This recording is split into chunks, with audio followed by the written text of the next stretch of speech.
Good evening. Welcome to the after dinner session, second round of the Pro-Am doubles.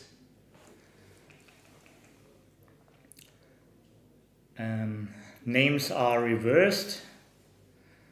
I will just try to catch Martin for a change. Martin, once more, the names are reversed.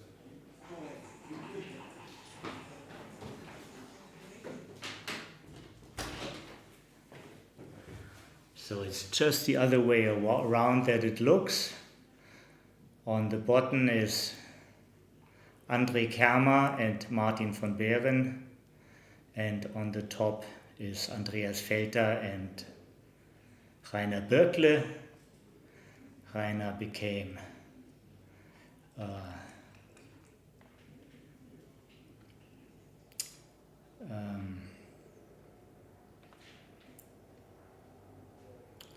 celebrity with his Anki cards.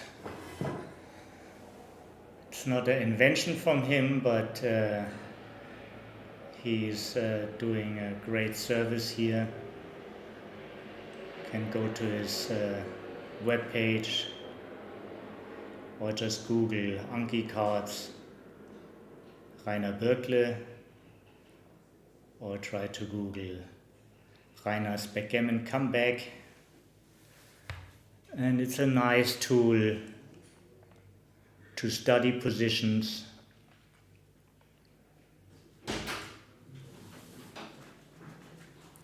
And we are right within the match.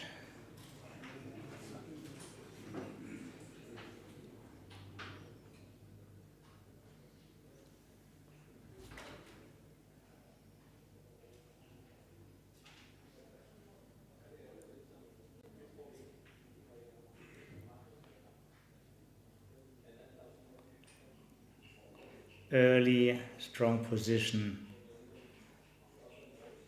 for Andreas and Rainer.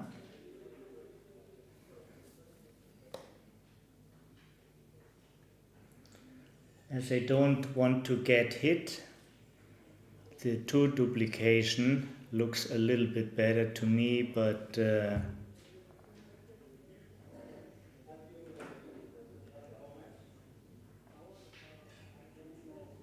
that's absolutely a hit.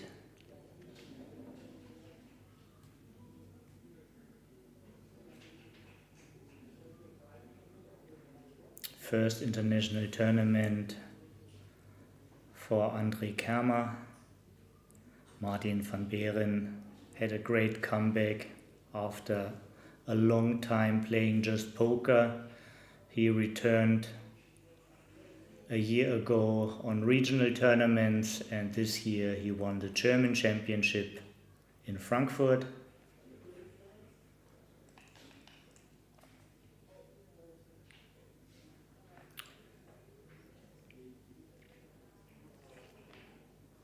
Interesting choice, but also a good choice to hit in the outfield.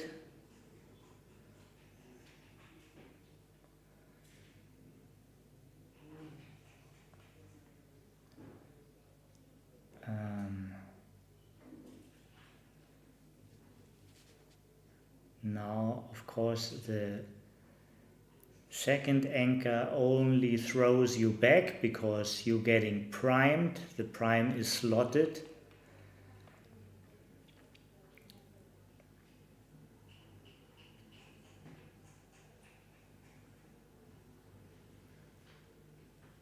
Hope many of you are watching. Unfortunately, I have no direct access to the chat, so it's difficult to interact with you. But I appreciate all watchers and hope you're many.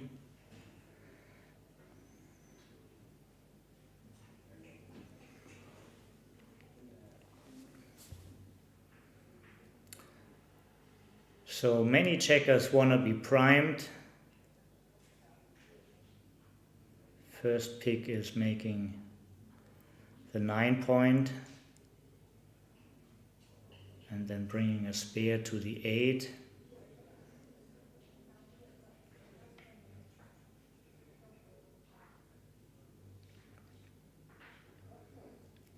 This way you make the most out of your position.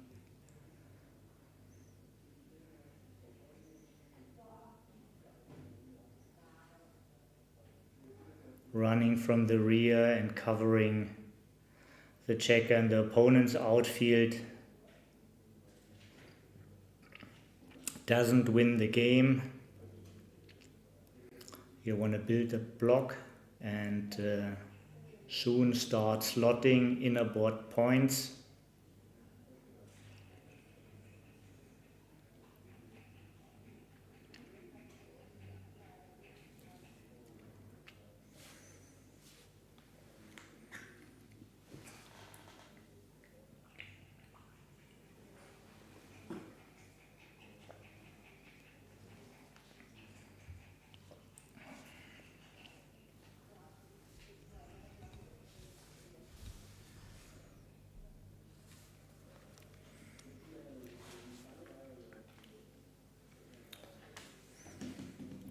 But before you make a move, you have to figure out what is your winning concept. Since this move is about the direction,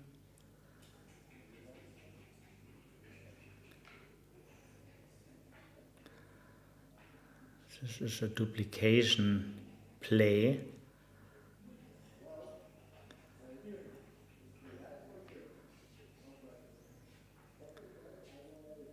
But playing safe. Shots will come later due to the 2 anchors. So better play bold now. And here's a big swing as a prime isn't made. The prime is gone.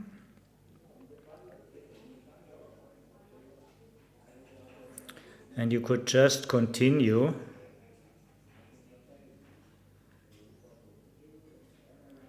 Quite a nice speed. Still have time to care about the 2-man back on the 23.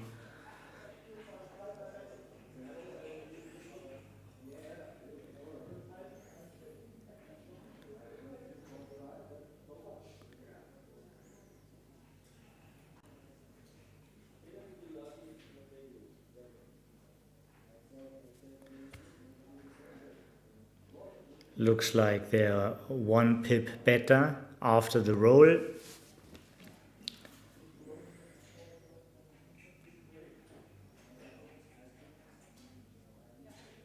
Checkers are well placed at the 11,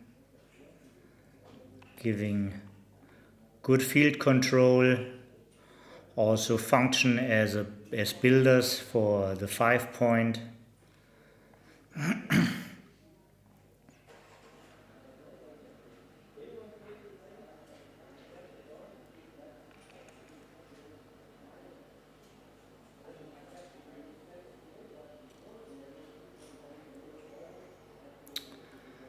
Sixes, fives and fours are blocked from the anchor, so this option is not available. Hitting could make sense and playing to the bar. The alternative would be 13-2. Hard to find more candidates.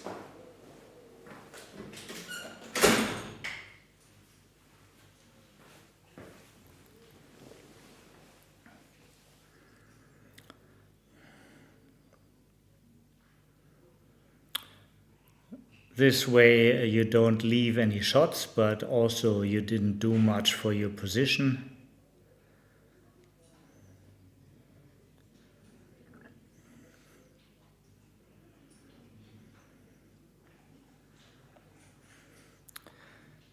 Basically the 6 is a common part, it's always a 6. Only question is about the 5.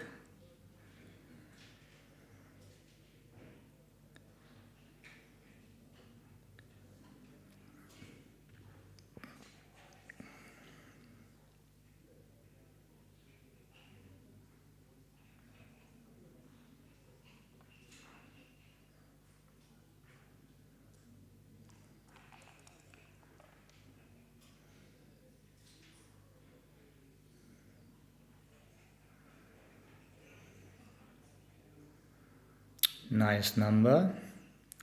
Common part is 39 twice.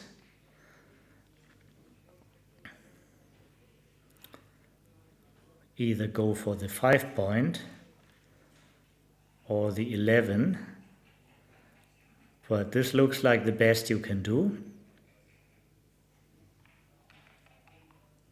First inner pot point established, and locking in nicely these two checkers on the 23.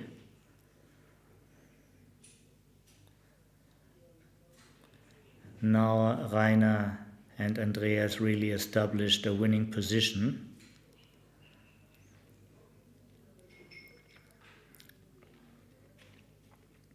"13 shots to send the third man back.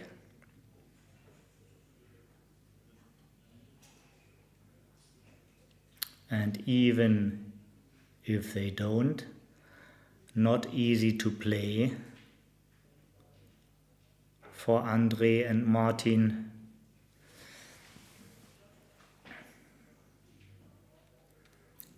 After the hit, some gammons are available. Also no spares on the outfield points, means whenever you move from there, you will leave blots. Indicators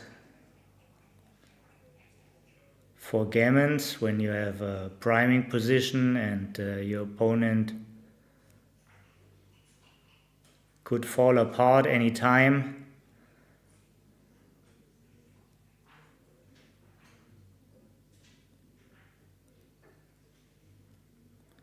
Very strong double.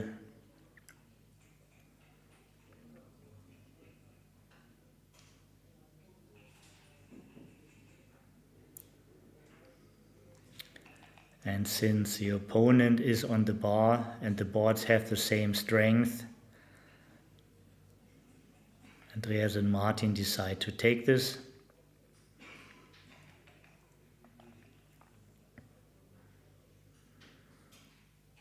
"6-1 is a nice number. It hits with a point, leaves them with a better board.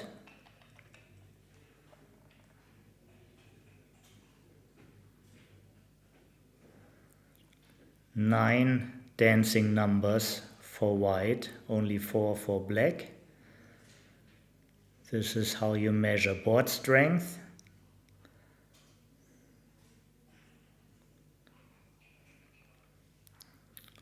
And don't play too blottish, since you're already primed. Just bring another builder, 11-7. Slot wouldn't make sense as you duplicate yourself your own twos.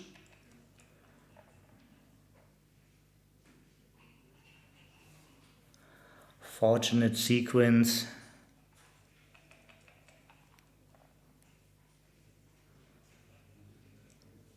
Andreas and Martin met at the regional tournament in Hanover.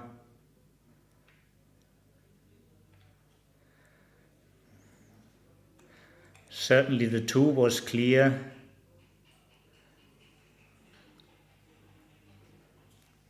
Wouldn't be wrong to give it a thought to step up with both numbers.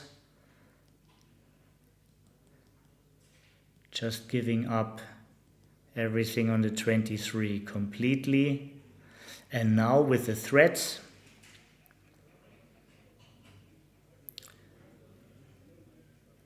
could be just enough.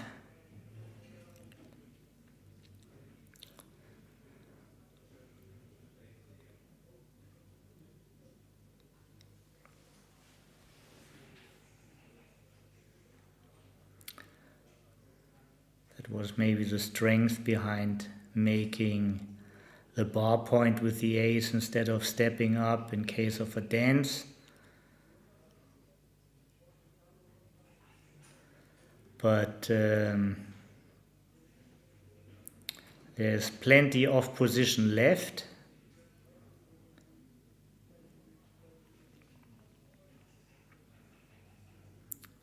Andreas and Rainer have 4 points in a row, have an outfield point in the opponent's outfield. If the 6 is missed right away, they are favored to anchor.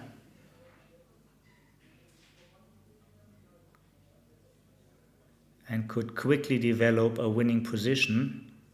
Counterplay is given.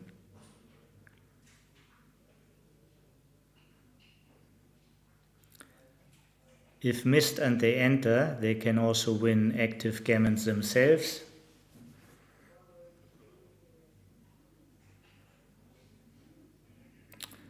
And finally, there's a small duplication of 2s for anchoring up and for stepping up from the weak position 23, or also the 3-2 to make the 4.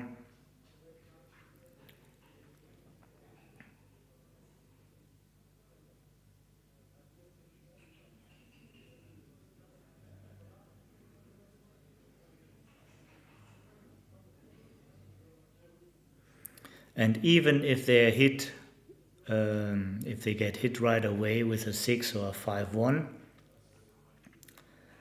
they can still enter and could anchor within a few rolls and still have a position with great counterplay.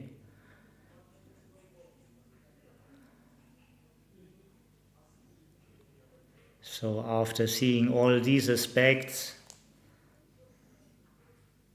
looks like this is a take.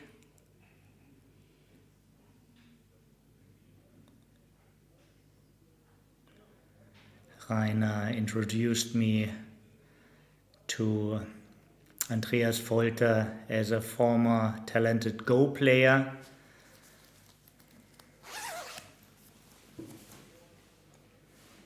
So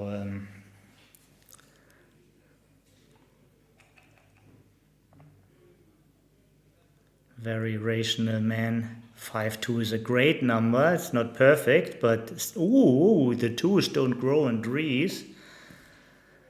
5 is clear, jumps the prime, and the 2 definitely links up. You have no business on the 23. This was the whole weakness of your position. And now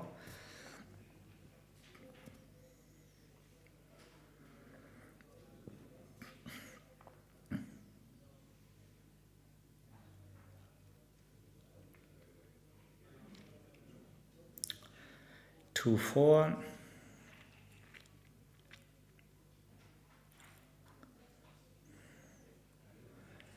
Blottish is not the problem because whenever Rainer and Andreas hit from their outfield point, they give up acid and leave many blots, so you shouldn't be panicked to play with blots yourself. They protect each other a little bit.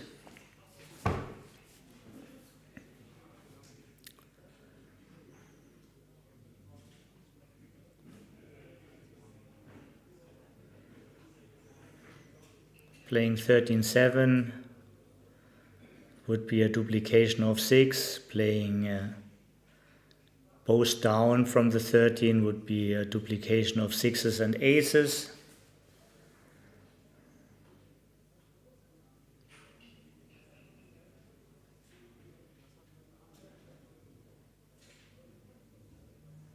Probably the top choices.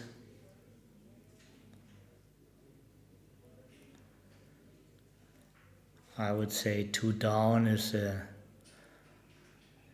most flexible and also not very risky play.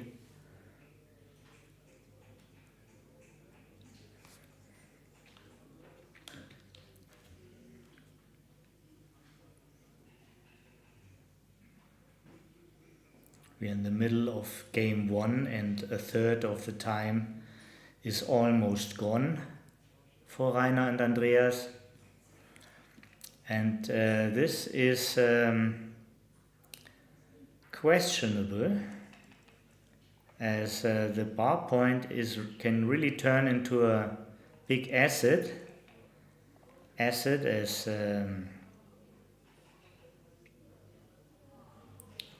Rainer and Volker enters with an ace,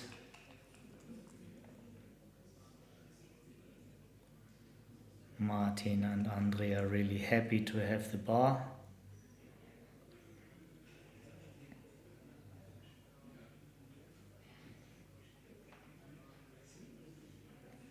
Now just go, leaving only 3 numbers to hit. You can still win a couple of gammons with the closeout. You don't need the extra checkers.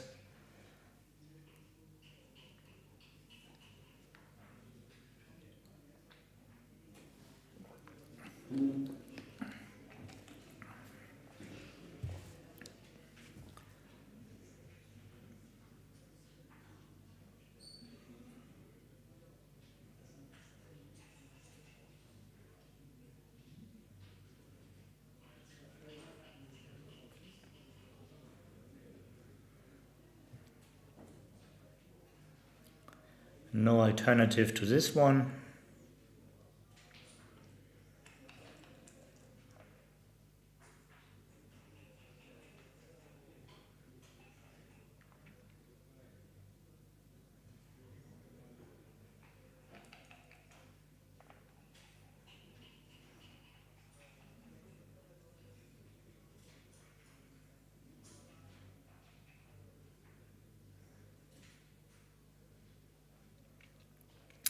Hitting on the ace wins a couple of extra gammons.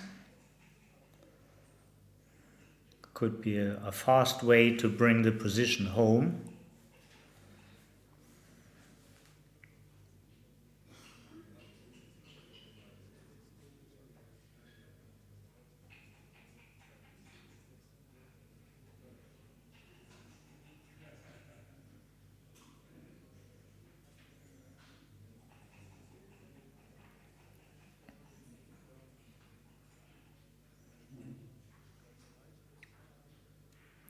And now tendencies goes the other way.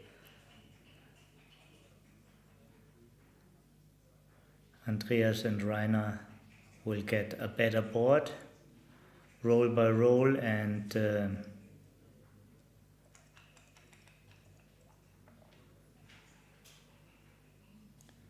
this is fantastic, leaving them a 6 prime.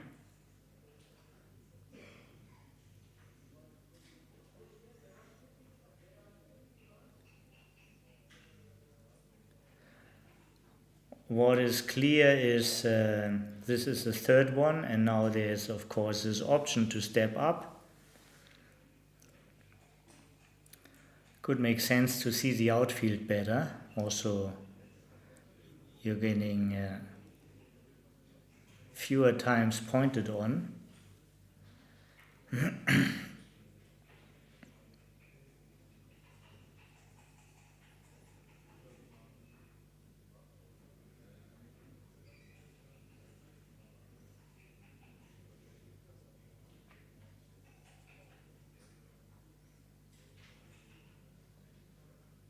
Good idea.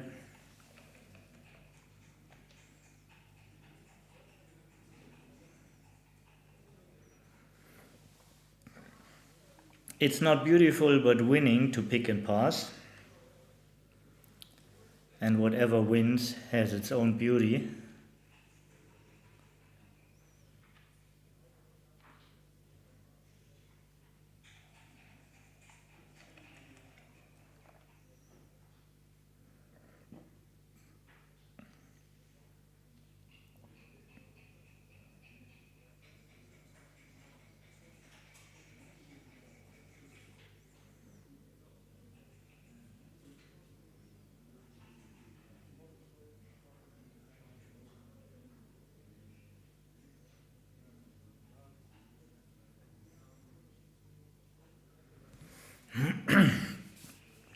Showtime.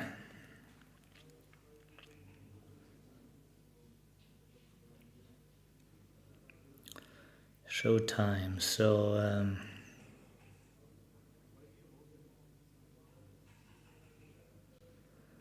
that is one way, but the hitting number is a 2, gives you still an option for the 4. Other plays have been available.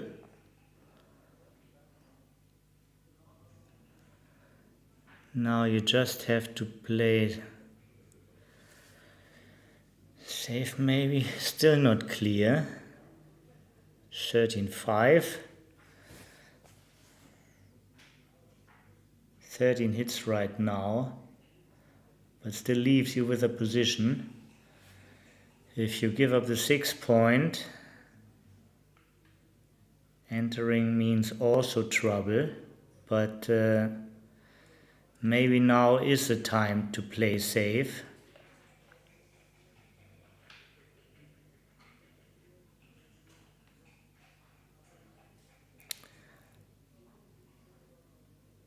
Nice move keeping the 5 prime.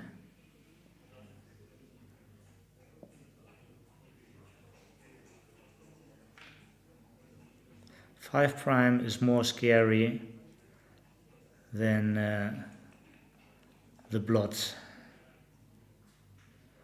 5 prime is more scary for the opponent and the blots are scary for you.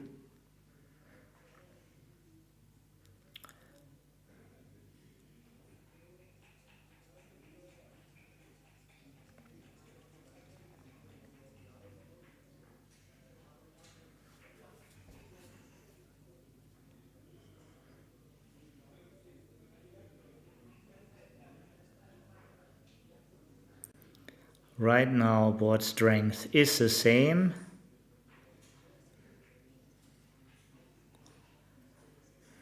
Reversing trends, maybe give the shot right now. It's only the 6, 4-2 and 4-3, 15 numbers.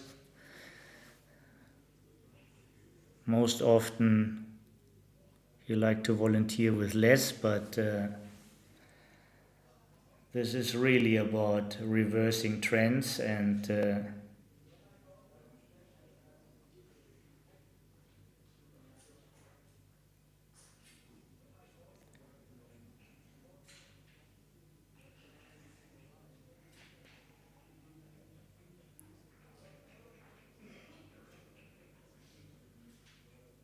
this can very well be the last game, the one and only game actually in this match with a 4 cube and active gammons on both sides.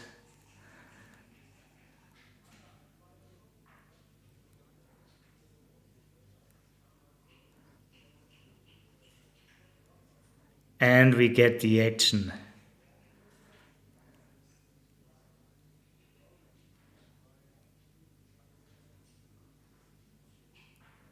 Andre doesn't look unsatisfied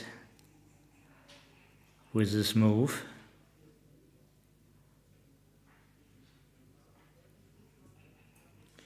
Martin is not fully convinced. He sees upsides and downsides.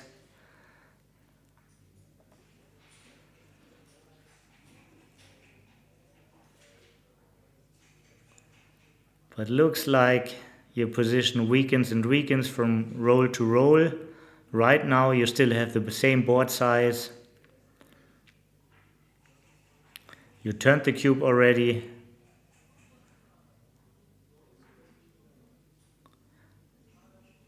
You won't get it back right now when you put your opponent on the bar.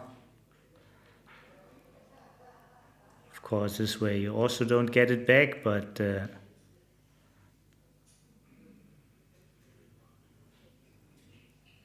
that's very interesting.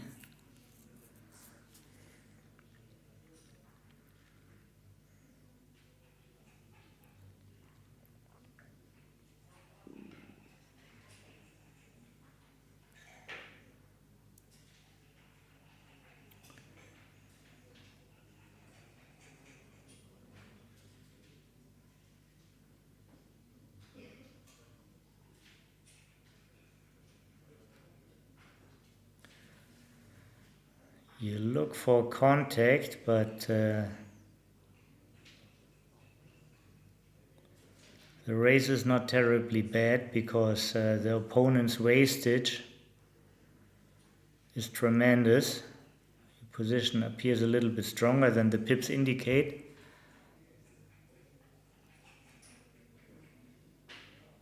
Axel Reichelt, who was just 2 days earlier on the stream, last 8 of the World Championship doubles together with Frank Berger.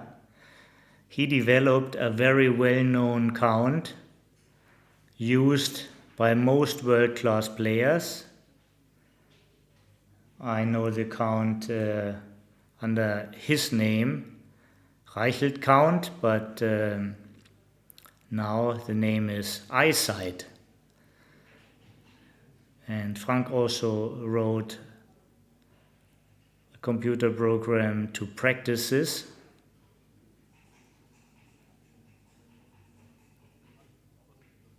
Just want to mention, many people saw the match. It was also only 2 games.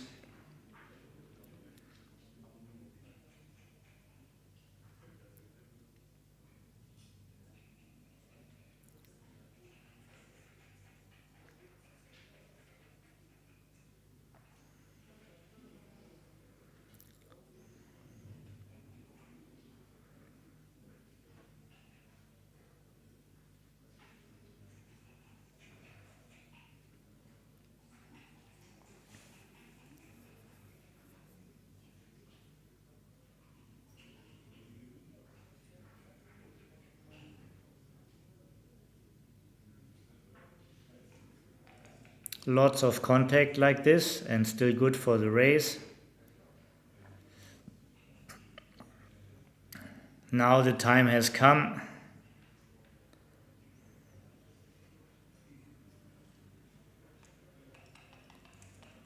Two or not.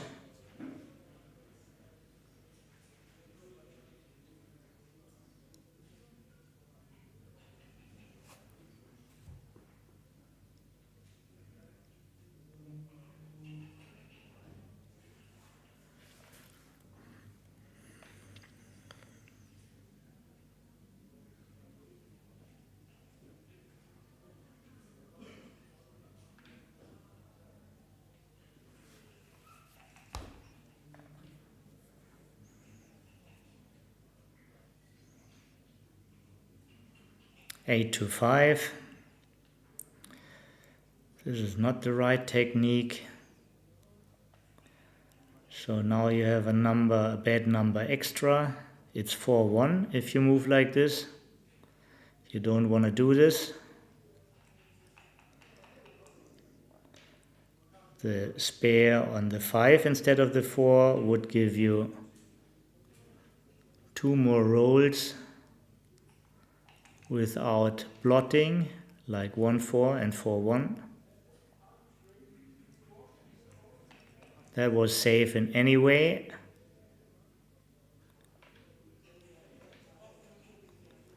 Gammon free position.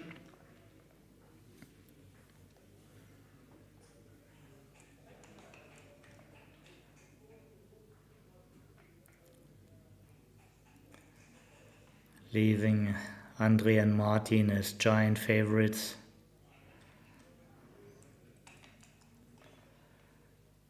In this game and in the match.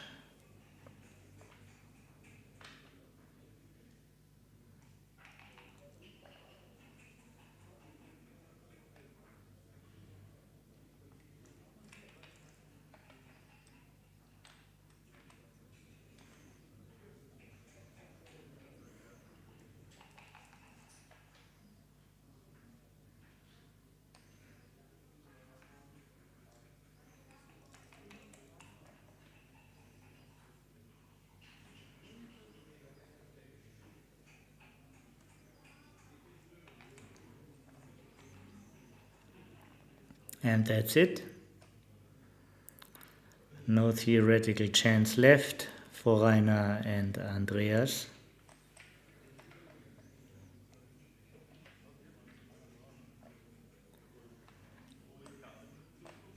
Three away, 7 away.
Starting again from the pole position, making both bar points.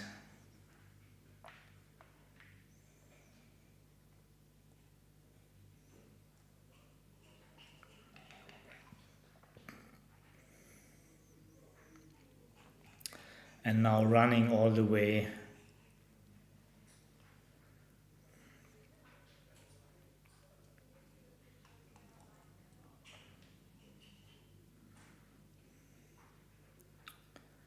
At an even score, this can be an early cube action, early double, early pass, but now there's some score involved.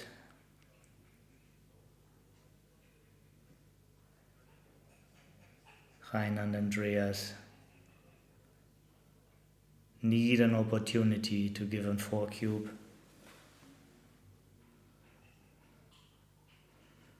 Just make the 4 point, because you will only win with hitting, and then your hits need to be effective. Effective hits you get only by having points, so you can't catch up in the race. You don't want the high anchor where they play behind you. What you definitely want is a strong board. You can get it right away, it's available.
And now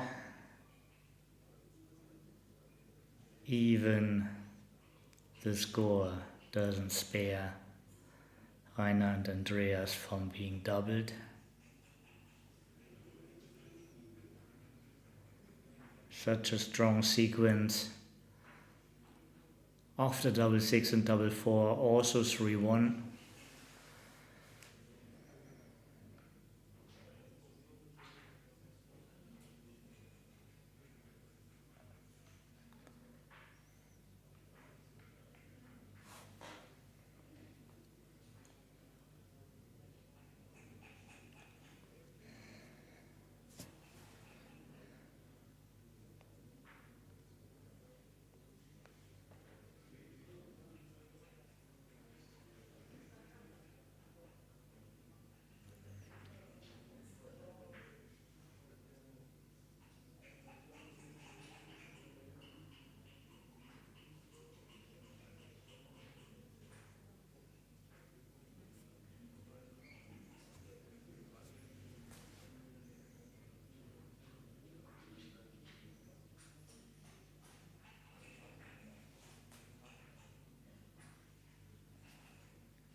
As predicted, now we are looking into 2 away, 7 away.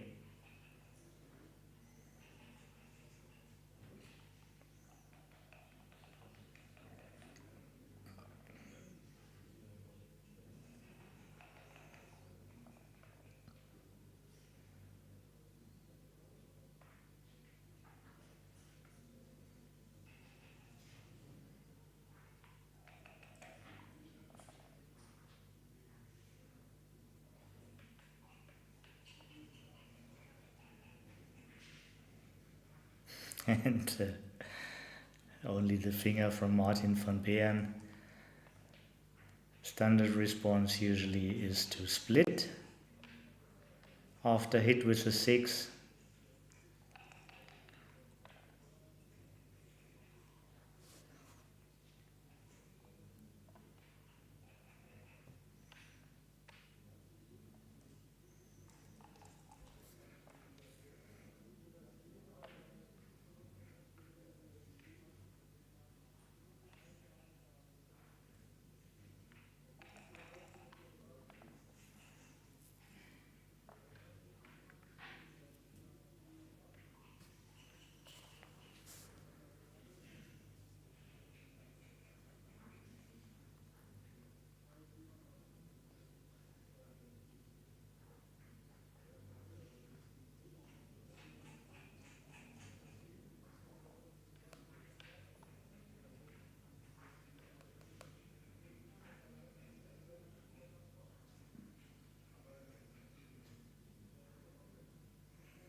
Yeah, certainly Rainer and Andreas have the upper hand, but not enough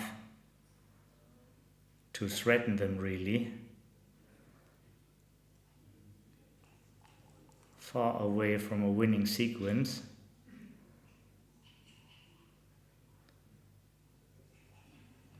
Just a small advantage.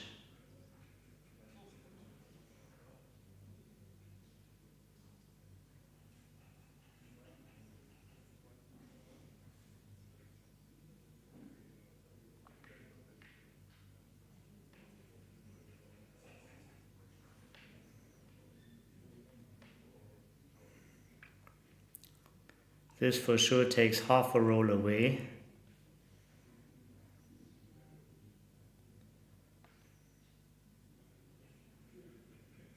And they don't mind to get hit.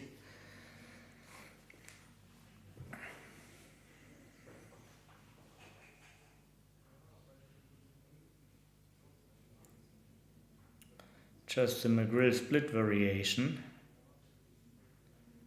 with blots on 22, 23 and in this case a point on the 24.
Many variations. Actually, the spare on the 8 has quite some use to still make the bar, or later on threatening the 5 or going for the 4. So the 5 could be also out to the opponent's outfield from 21 to 16 as the midpoint is stripped.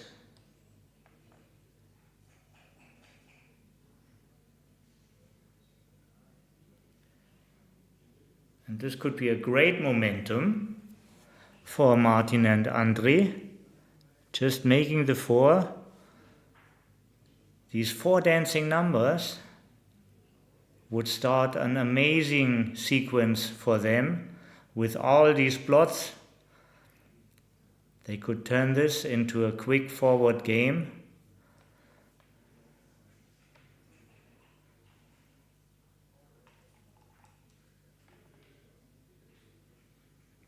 Even now.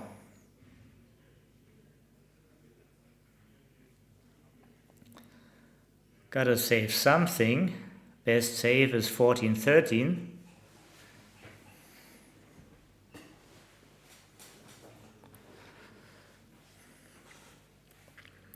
Like the stack better on the midpoint than on the 6.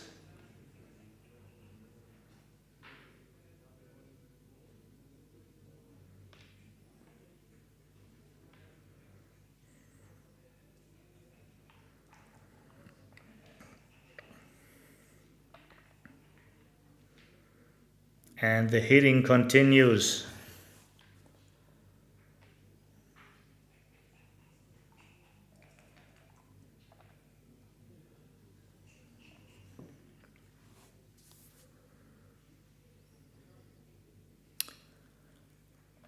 Why not out to the bar?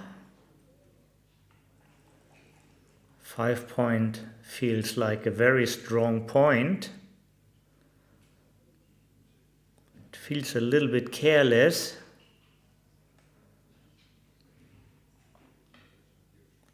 To abandon the 5. It's like dropping back.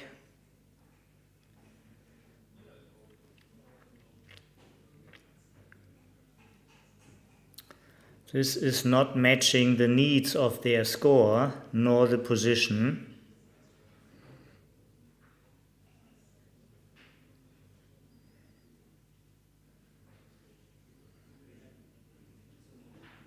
This is quite a strong position for Andreas and Rainer.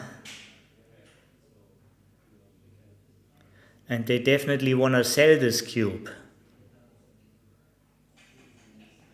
They don't want to fish for a point. They want to sell this cube to the customer. Well, not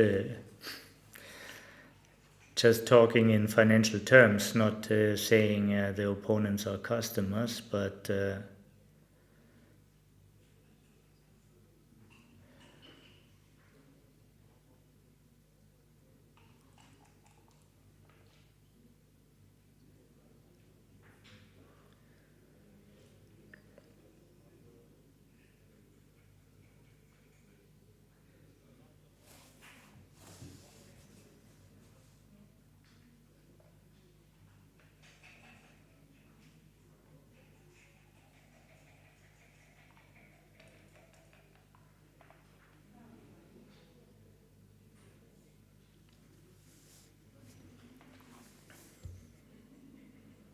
Don't be shy.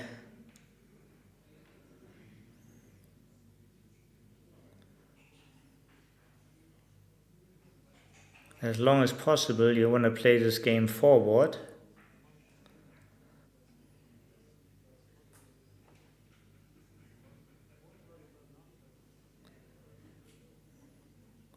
Hitting helps you to advance your position. And this number hits 2 checkers.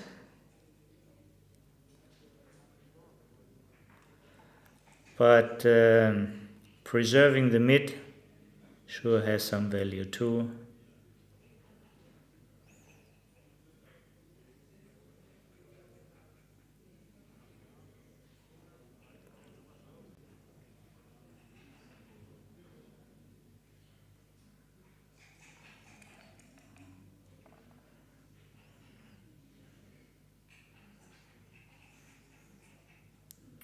So hits only 3 checkers.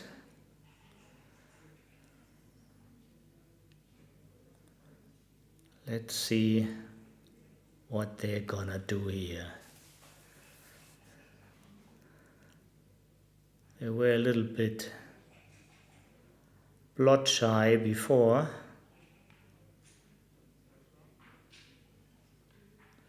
So already decided hits only twice.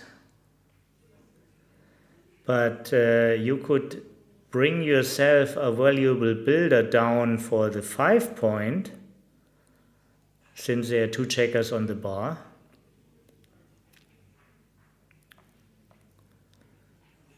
Another big swing. Yeah.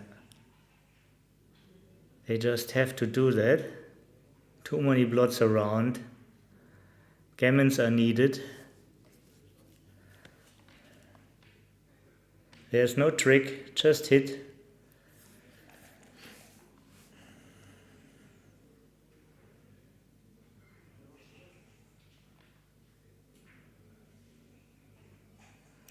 Entering is fantastic news.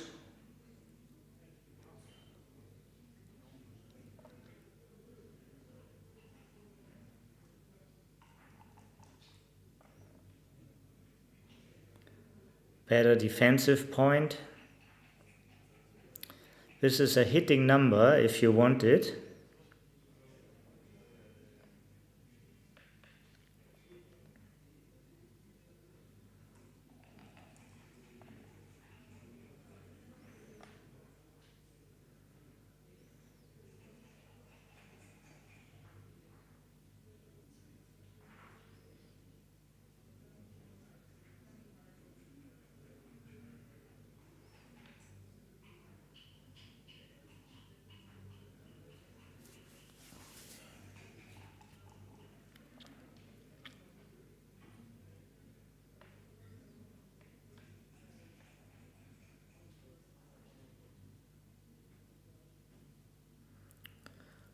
So now there's a moment of thinking.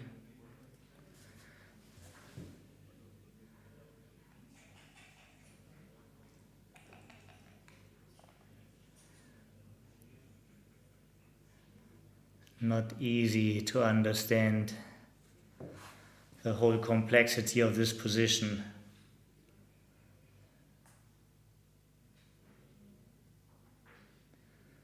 Rainer and Andreas would have given all that a longer thought if they just had the time, but that they have no point indicates that if they're gonna win, there will be maybe quite some more games, so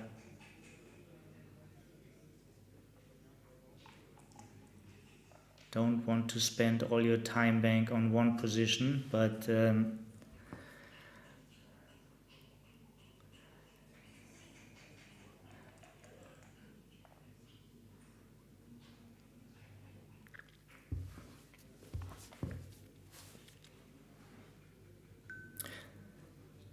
interesting, you could have made also the 16 having more contact actually to the outfield.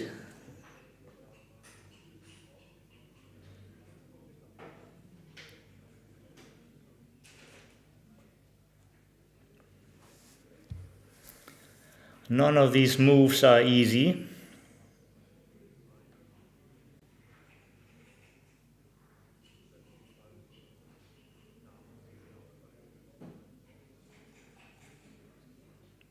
I want to give a nice shout out to the public viewers in Whalecourt. I got information that a nice crowd is gathering there, watching the festival. Options are limited here. That makes a 2-point and switches from 18 to 16.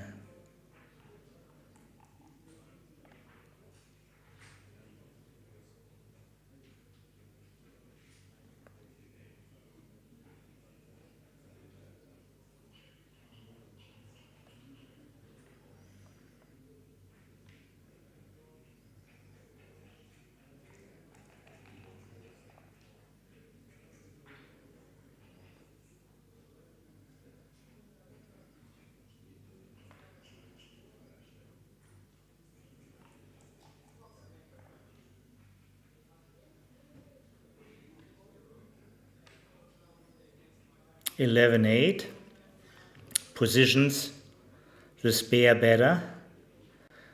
Getting hit early doesn't really affect anything. Board is wide open. At this stage, the bar point would still have value. It's easier to make with the spare on the 8.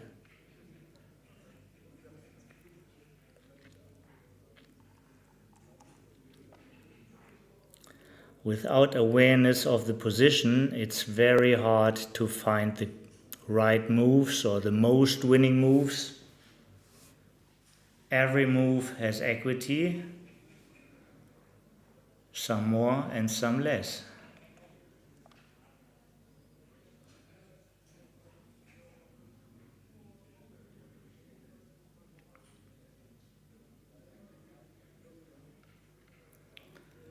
That plays safe. Benefit of this is, since you're not on the bar, you can move next time, bringing builders to the needed 5-point. With a zillion pips behind, Andre and Martin can only win when they make the 5.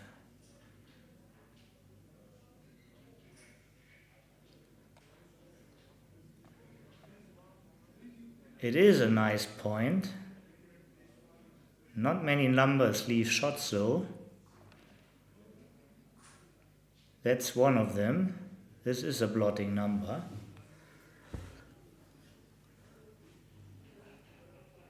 Most effective solution is 11-2.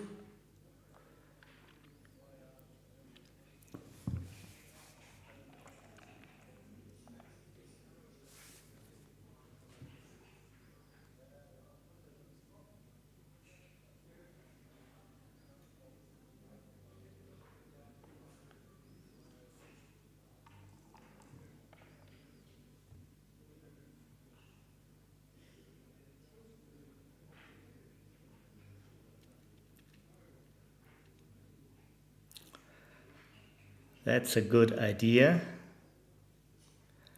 It's also a little insurance against the loose hit.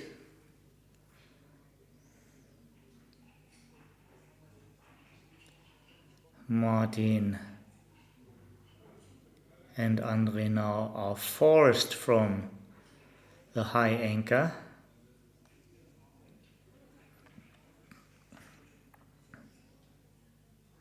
Keep your checkers active. Just hope for the best.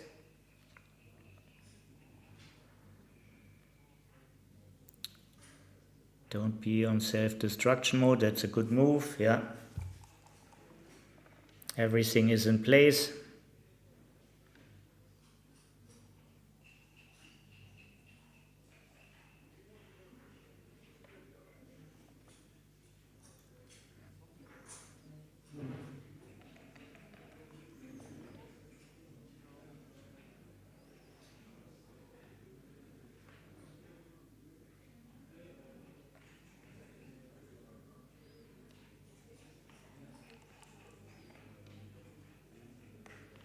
3-1 is a perfecta.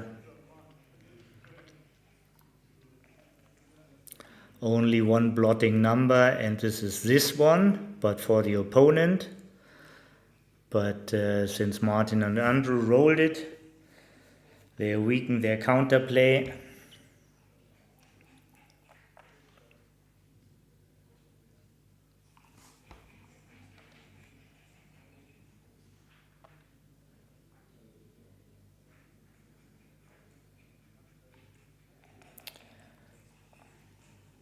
Double 5 is still bad, 6-4, 6-5 as well. But even then,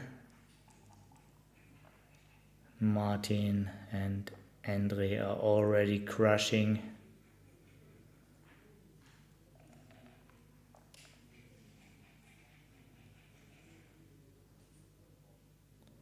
Five to 2.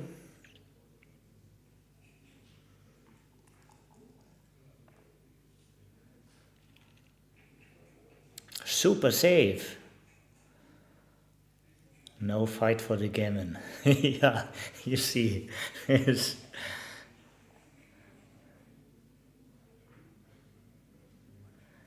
Fight for the gammon, good concept.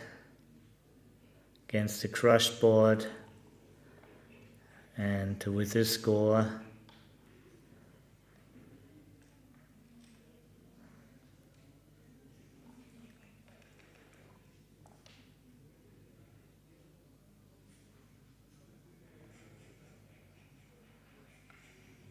contact is still positive.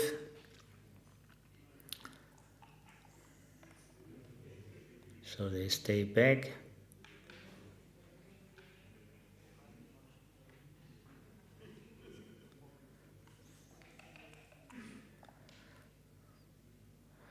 You can sense the atmosphere of this tournament when you see how friendly the opponents are interacting here.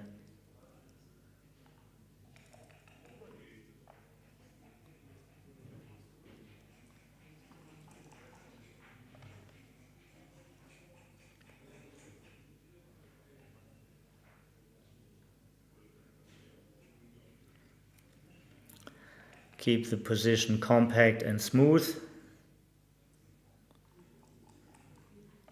Provides usually the best pair off.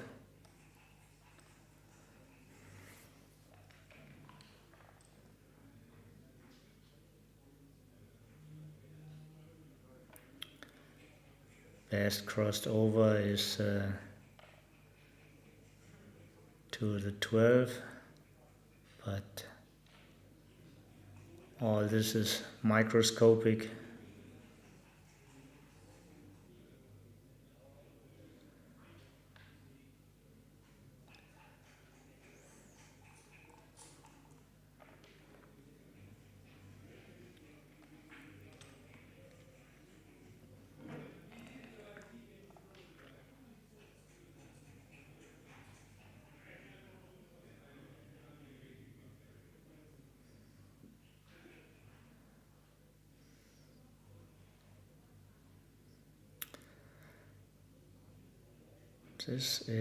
This covers double 3, double 5, double 6, double 4.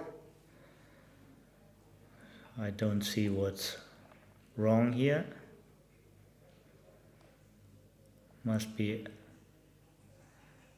at least as good as some other moves. This is for sure. You need the crossover. 5 out numbers now for Volker and Rainer. 3-2 wasn't enough. And this is extremely unfortunate.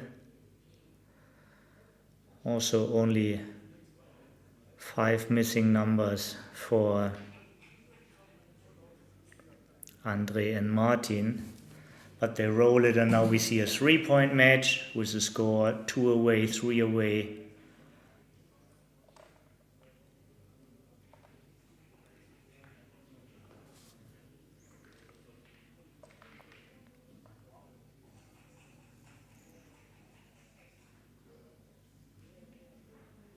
And there's a big rochade.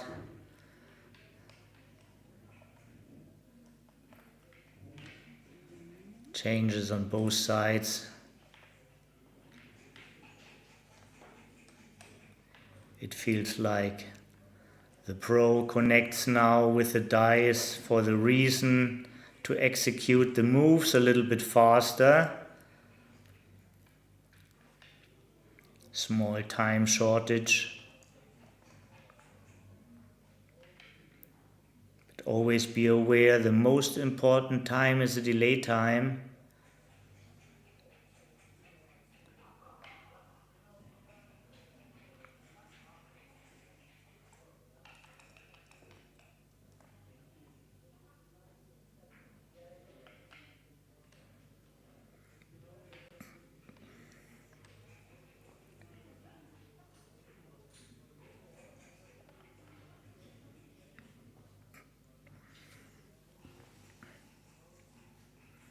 "11 men in the zone, often too good at this special score. The real need of their score is making 2 points. One they can have right away, but this is not what they want. They can't get the second point if they double.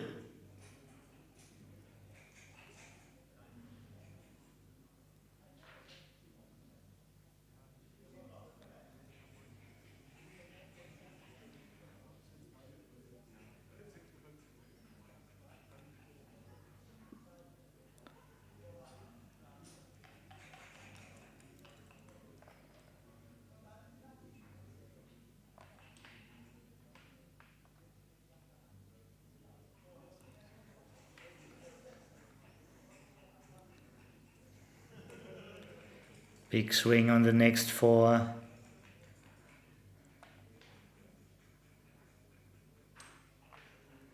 And this is still too good.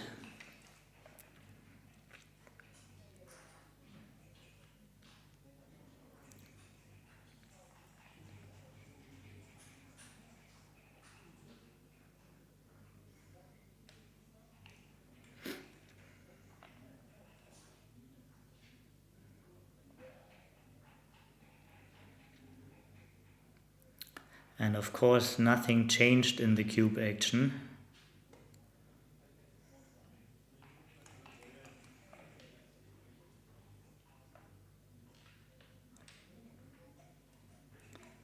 Big hopes on an ace. Just anchoring, that's what you want. Brings you the ability to make moves again.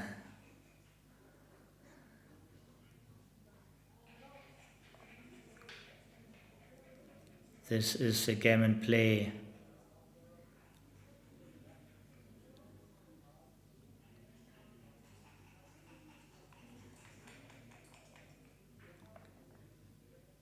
And still no ace. Closes. And only the surprise point is open.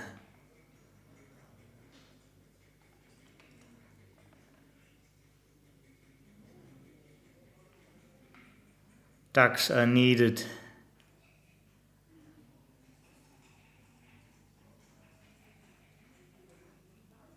This smart move gave them extra double sixes as a closing numbers.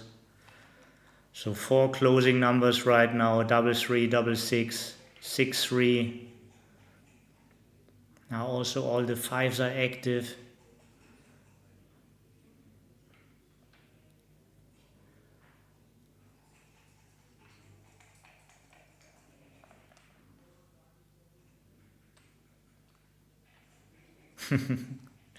Little bluff, taking both in the hand, 1 in and 1 back. Showing good spirit.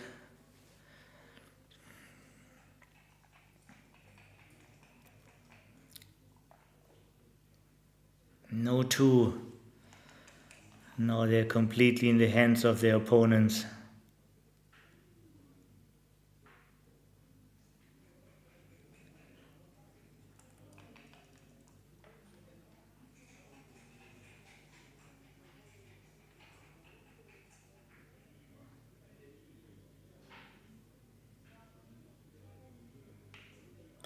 double 4 anyways, so you want to get out of double 2s is also good, all fine.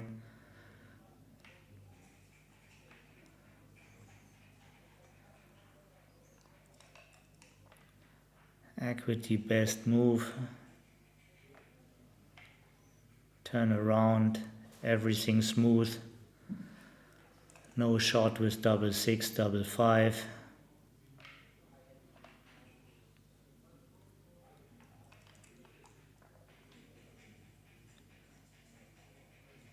From now on, just try to play safe. This wins you the most gammons.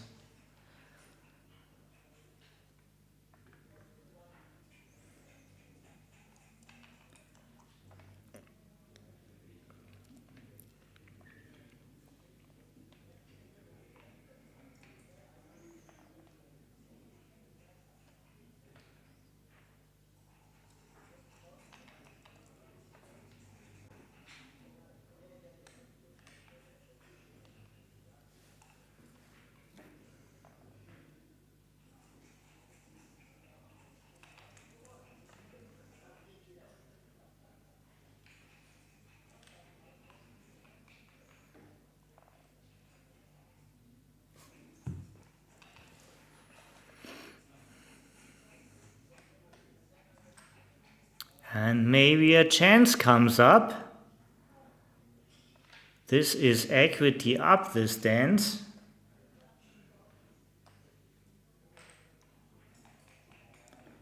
What a game. And it really happens.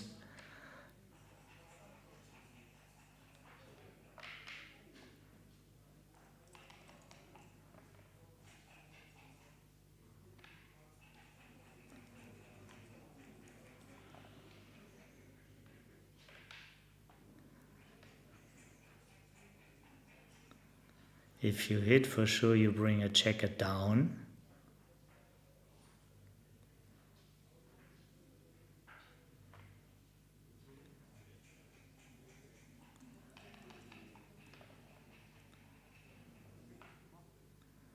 You would have preferred to be hit here. 14 shots.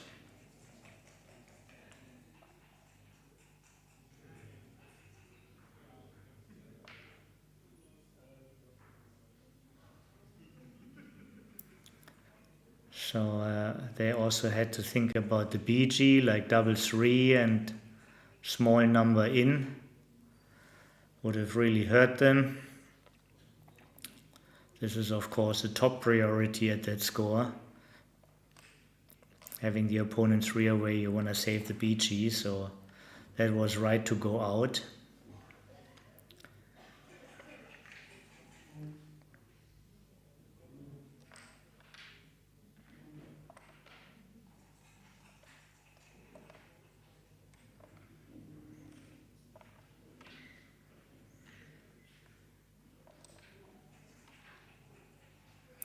Martin went like many others into poker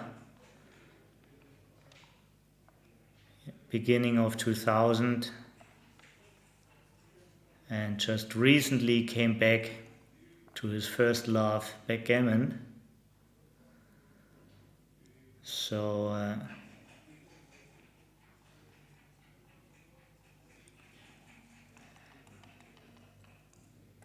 he misses a little bit of practice, but lately plays a lot. Plays at 2 regional tournaments, Hanover and Hamburg, monthly. And as mentioned many times before, he just won the biggest one, the German Open. He's the current German champion. Against Willy Preska in the final.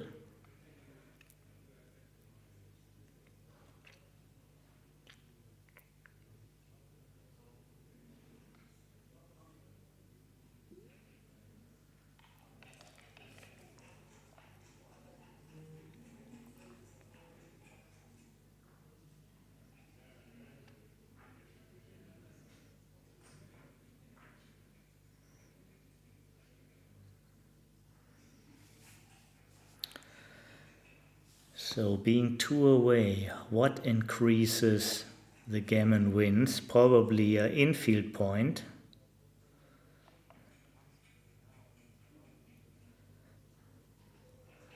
And then get another spare back on the 8.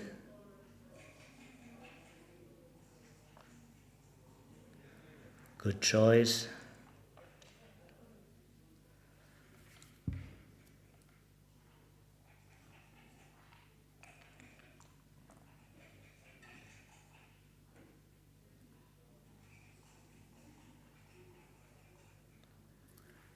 Six, 3, you still think about your gammon wins.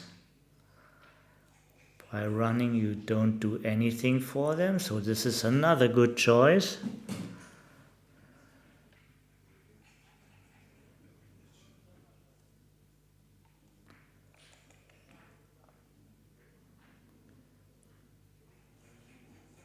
Now you can't do anything for your forward play.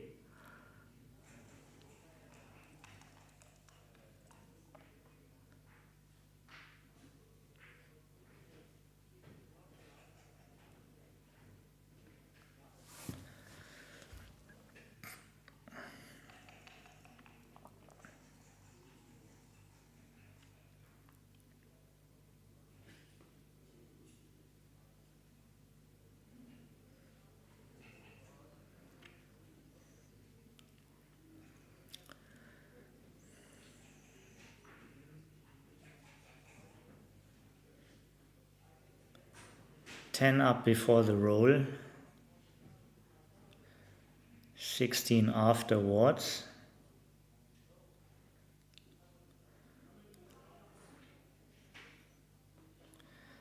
No real gammon play here. Maybe just reduce the shots. 15, 10, 8, 7, leaving 4 shots. The pick and pass leaves more shots. Counting 8, double 5, double 3, 5, 3, 4, 3, 1, 3.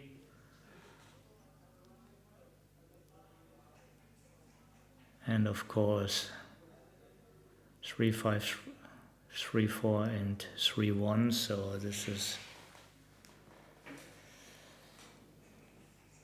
is 8 numbers. Just giving half numbers. Having the spares better placed.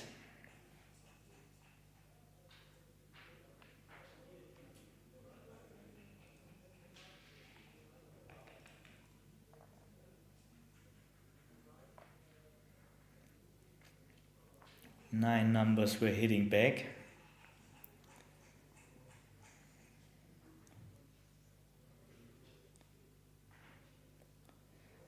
Five, 6, out and pray, going into an even race without any chances to end the game right now, but staying. What are you hoping for when you stay? Could see a shot with opponents 4-1 or 5-1. These are the upsides. The downsides, sometimes you just get pointed on and your racing chances vanish.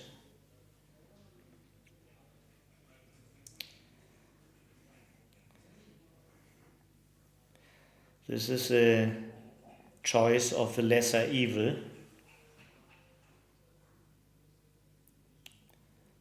Not for the greater good.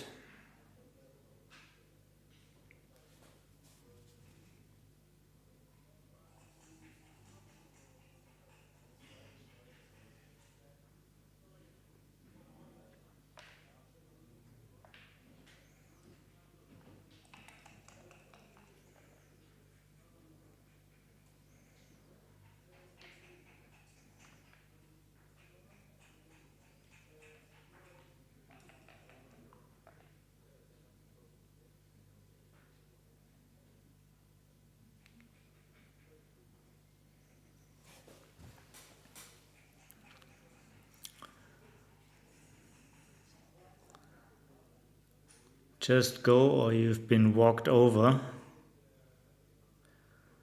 Can't treat your plot like a point.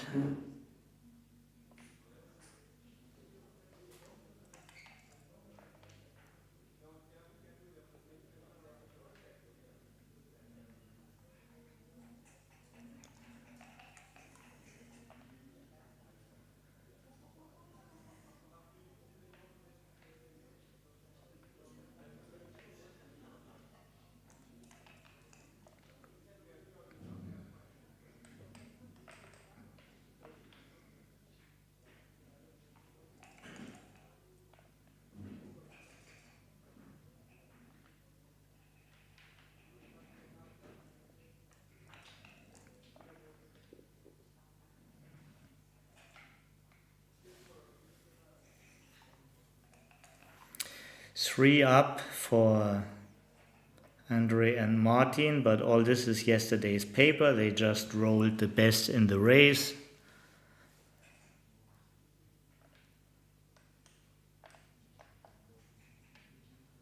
Followed up by snowflakes. Followed up by ducks.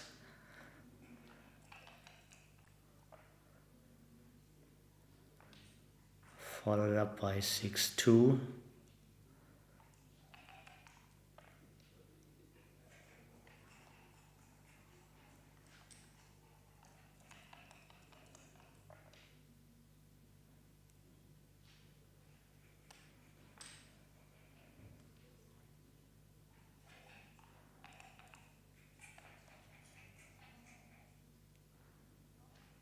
Wait a second. This is not the technique you're looking for. Yeah.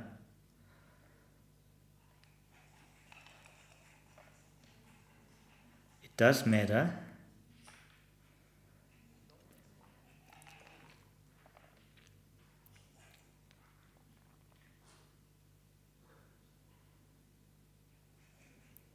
When in doubt, clear from the rear.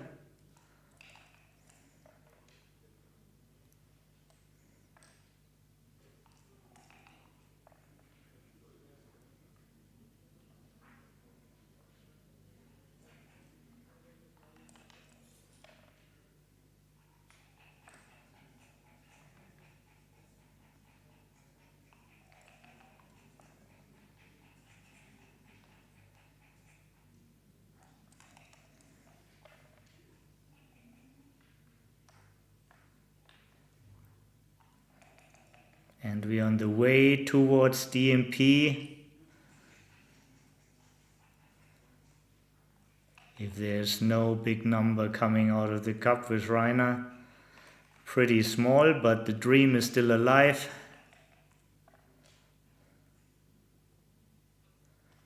Pretty big, but didn't kill the dream.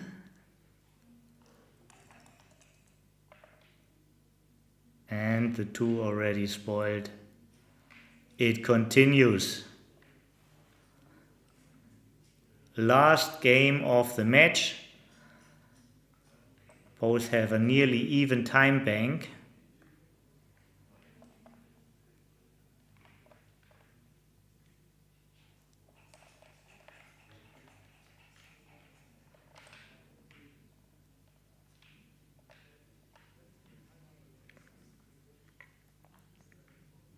Friendly words before the last game.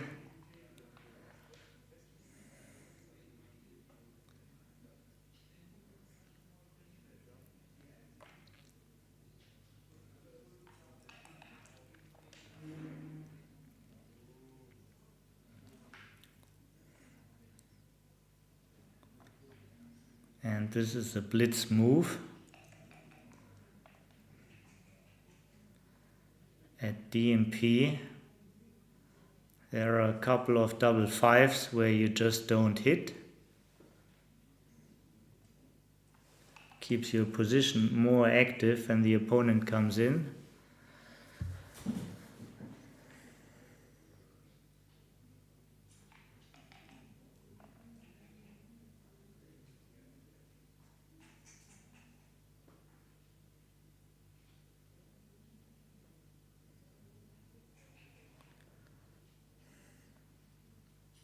Yes, you have to fight for a position.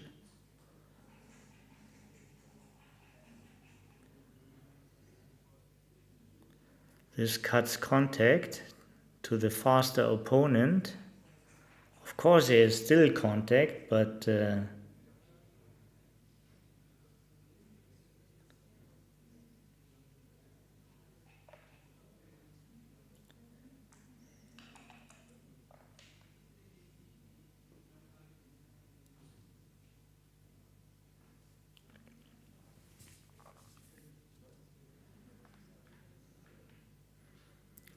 this is one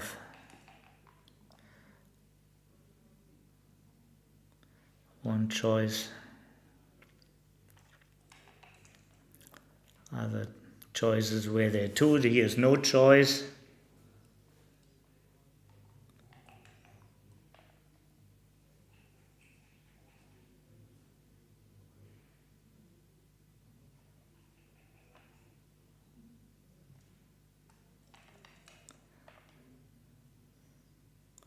Even though they are stuck on the bar point, it feels like they are the favorite.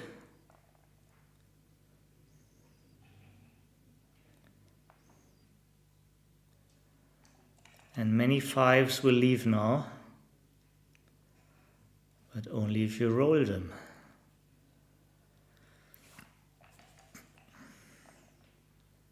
Can't run without a number.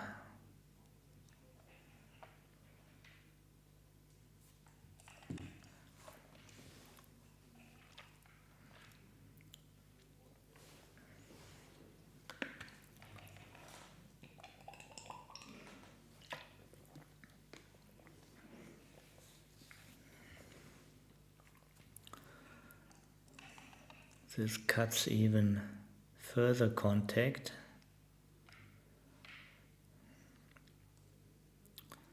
Not sure why they did this.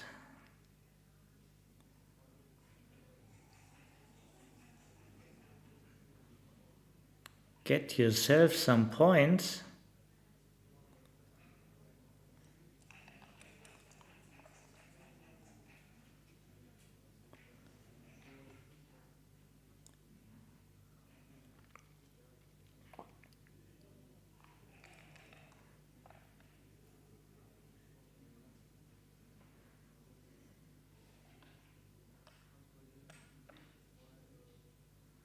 Crossovers are the best you can do. That makes sense, of course, for distribution. Don't do that too much.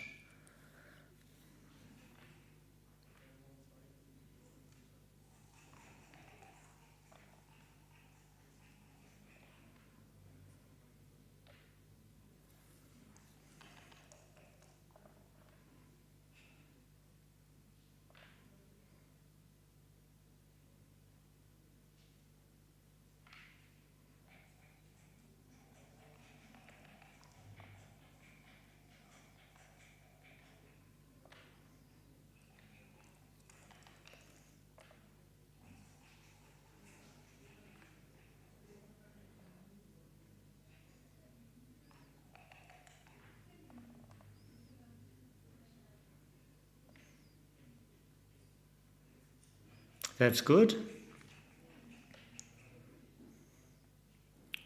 Not really that it matters, but this matters the most.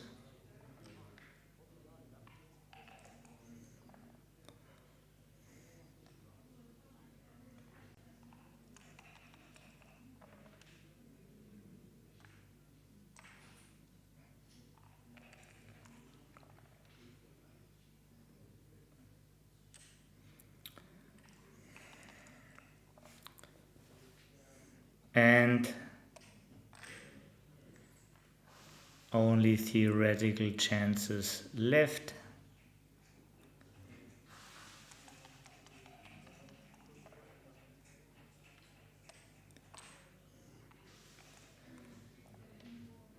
Need to perform now and then two aces. Still possible with two aces, no ace and it's over.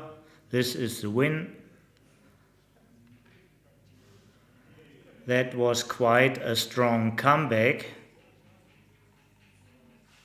for Rainer from Rainer's Backgammon comeback and Andreas Wolter.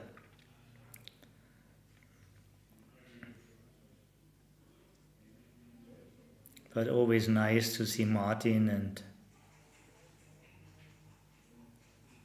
Andre lives a little bit in the Backgammon diaspora on the countryside, has no local club near. It's nice that he traveled here.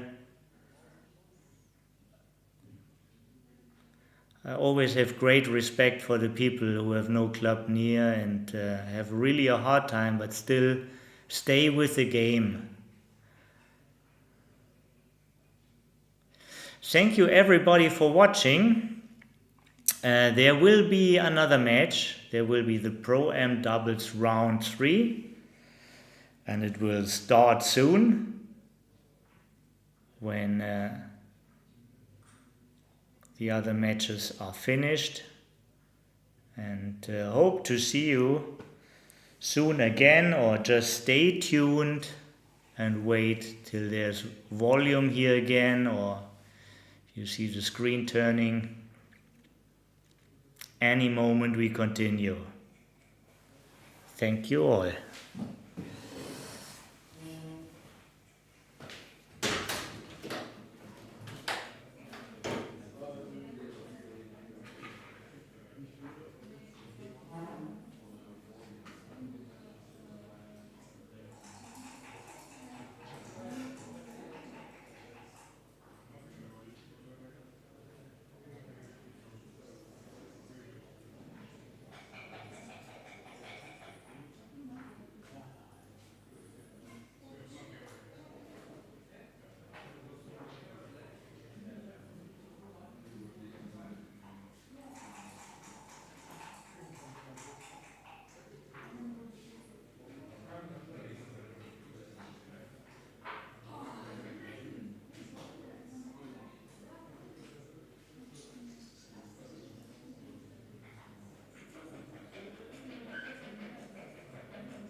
second you're starting the...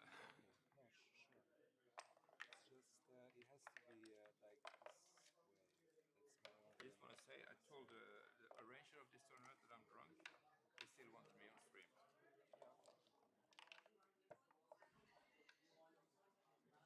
I'm going to take it away in 2 seconds. It's internal joke. It's Backgammon Studio Heroes, my friend Tanya. I know. The one who you can talk to only when he's drunk.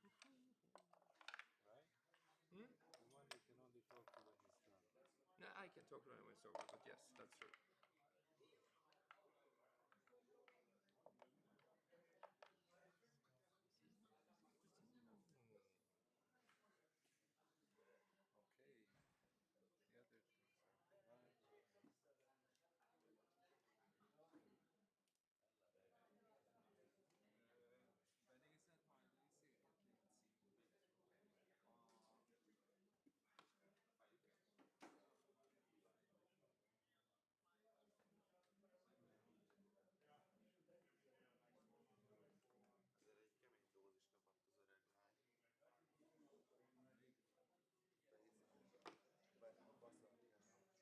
Have you considered calling security?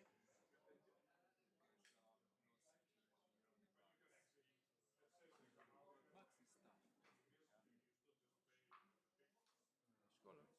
Det är gött,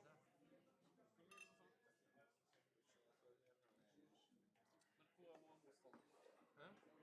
Irriterad ska komma. We've been waiting for half an hour. We are a little bit getting drunker. Do you think that's a tactic from your opponent? I don't know. This is not my game. Yeah, but you look like a security guard. Go pick him up. Yeah. It's that guy. Pick him up. Which guy? The guy standing there with the red book. Oliver. Oliver. Miranda, come on, let's play. I'm getting drunk.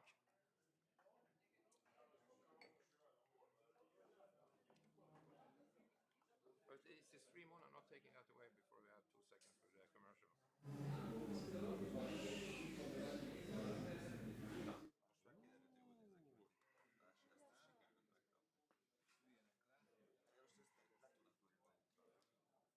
Can you do this before we start?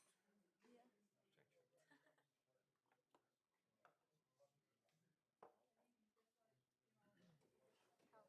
Open it and click it. And then how I'm going to use it?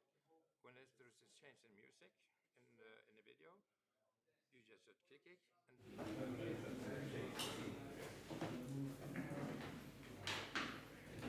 don't be nervous.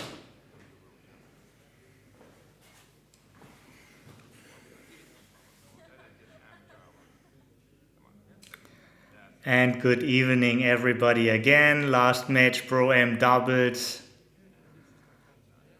The number of the rounds is not adjusted yet. This is the third round.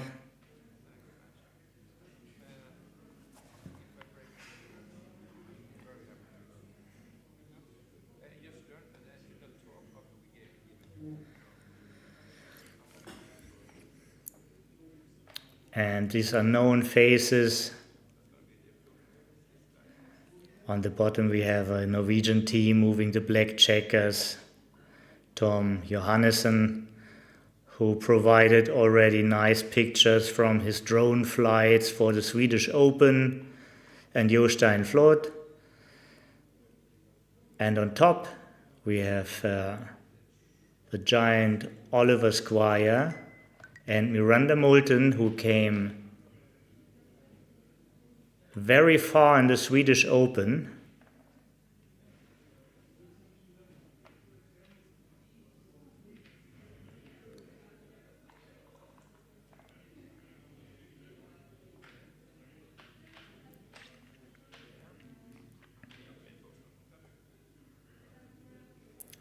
Great start for the Norwegian double. Jostein enjoys the German beer here.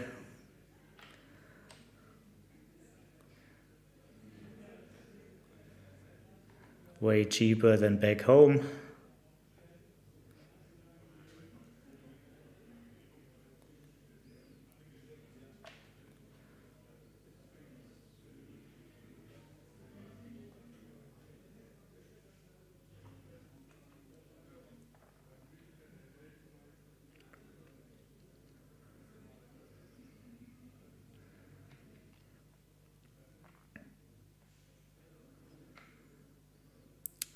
Making the anchor is nice.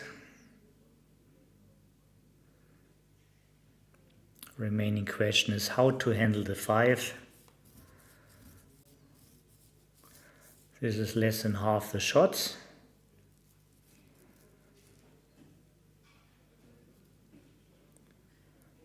But if you survive being hit on the bar or not being hit at the bar, you get a chance to make this point, this valuable point yourself. So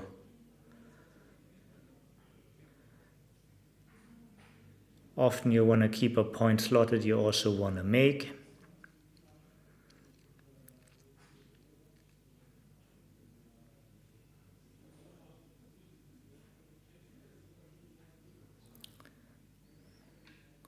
Big benefits when not being attacked, just being attacked very, very often.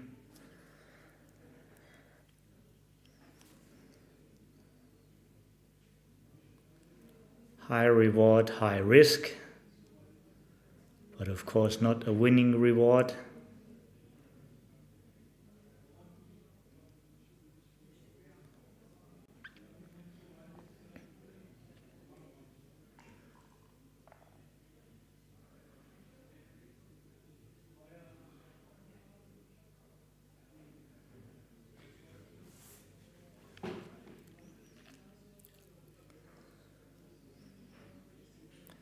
So by taking the builder away from the 8, you have no builder for the bar, which is also a point you want to make.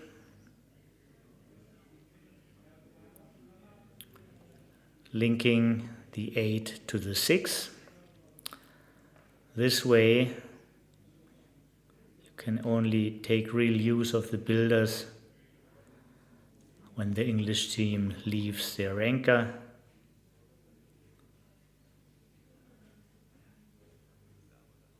Great number.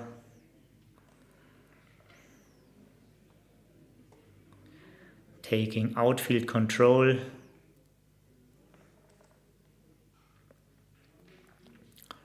Six one. Can't leave the anchor. Blocked from the mid. This is the only option. Not a bad option.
So pick and pass.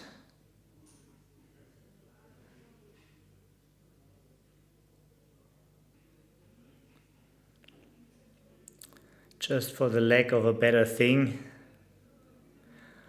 All right. This keeps all checkers active, but you settle for a weaker point. These are the least shots, but you put a spare very deep.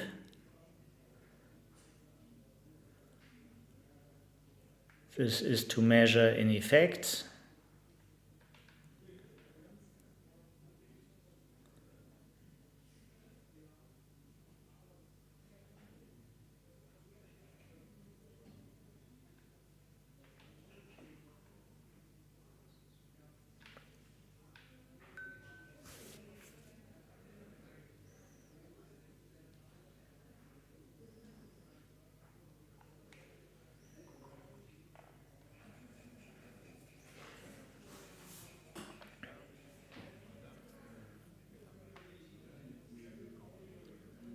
Well, when you enter, common part of the place is entering on the 21.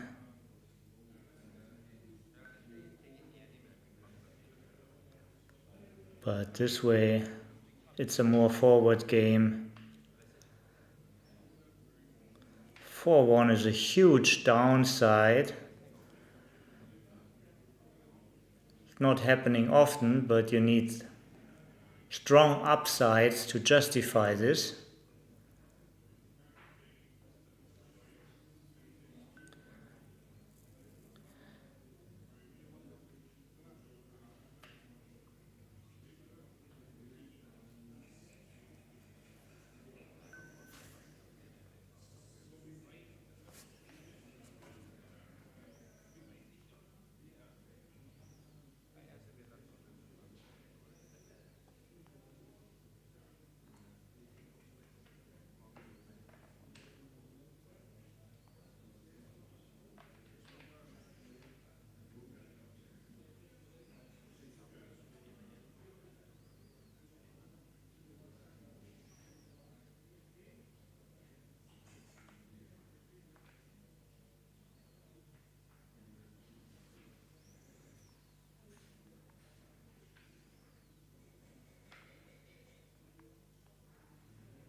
That must be right.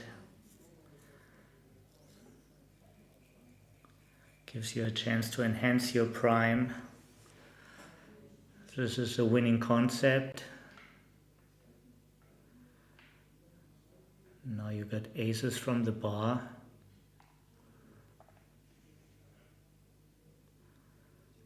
3-2 breaks the mid.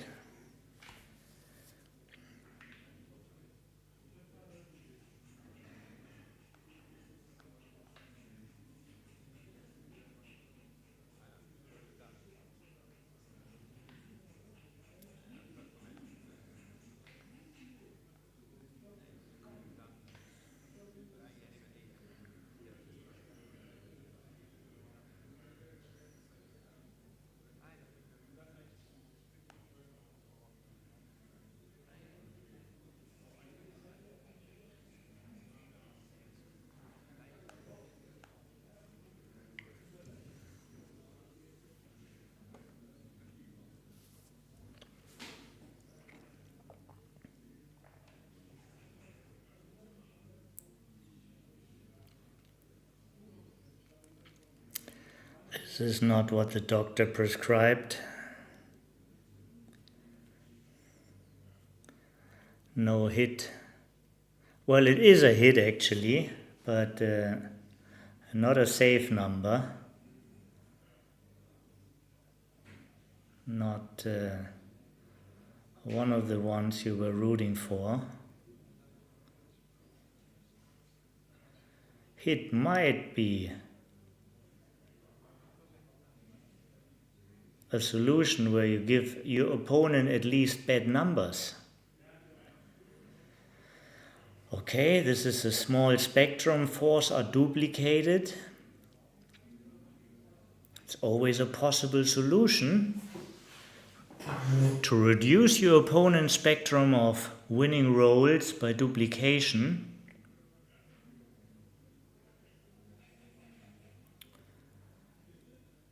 Still same board size. The race is good for the English team.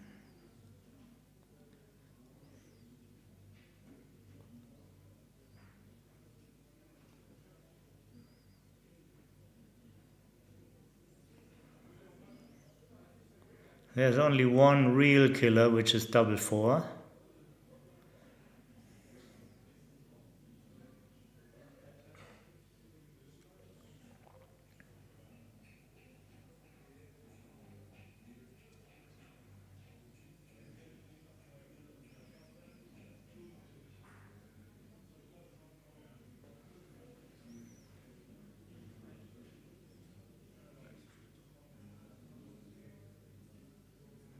Oliver is playing now for 2 straight weeks.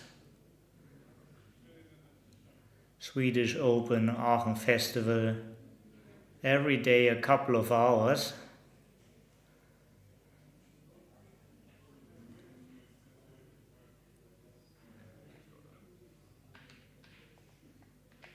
He still has his killer focus, but you see a little fatigueness also.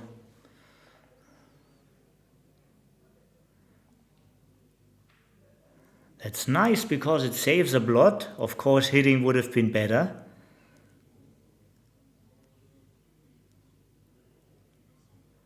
Nines are perfect, 18 also. Double six makes a full prime.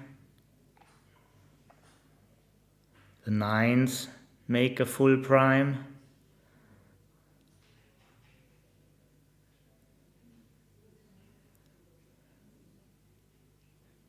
Six, five, out and down. 16 and 8 is most likely what we see now.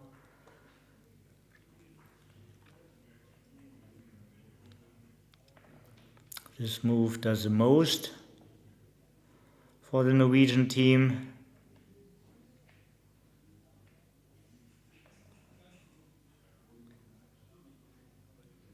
Two, six is one of the best rolls. One is a great counter roll. We're getting closer to the moment of truth.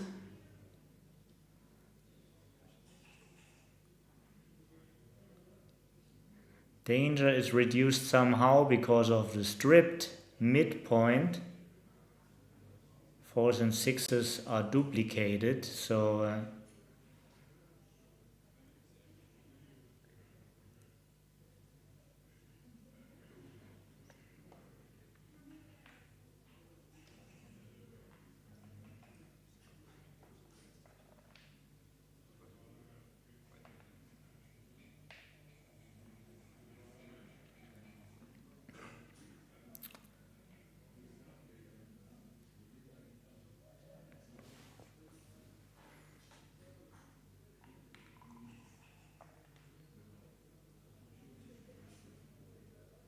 this is a big swing.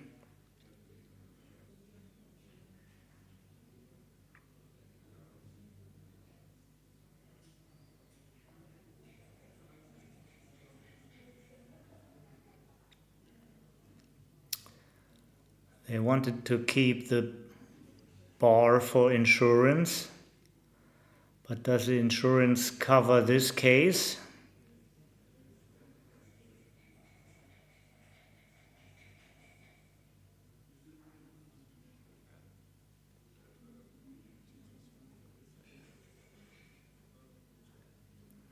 What is insurance worth if it doesn't cover?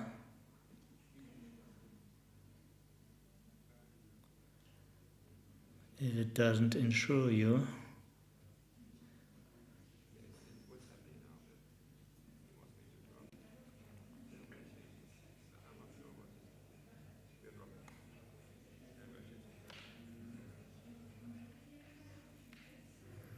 Yeah. Seemed like not a real hard decision.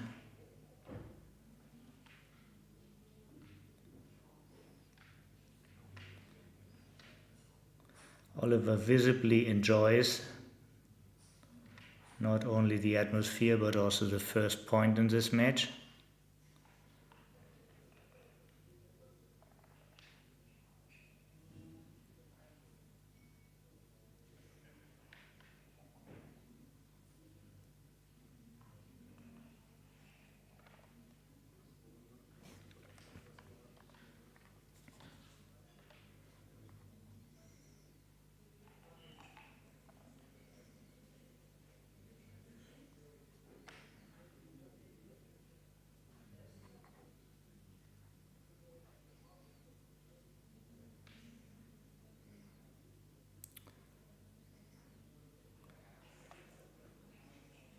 Quite some options. This usually is a good play not to be attacked, but also to strengthen your own board next roll, giving 9 pointing numbers for the bar, 9 other ones for the 5 and 9 more for the 4. So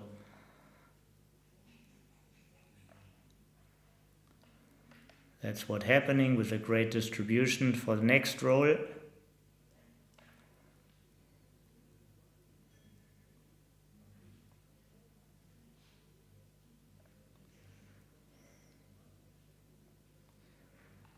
All the way.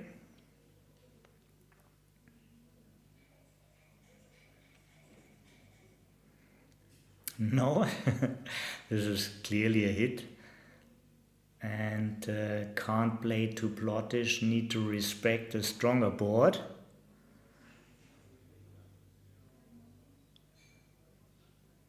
(10-4) is clearly an option.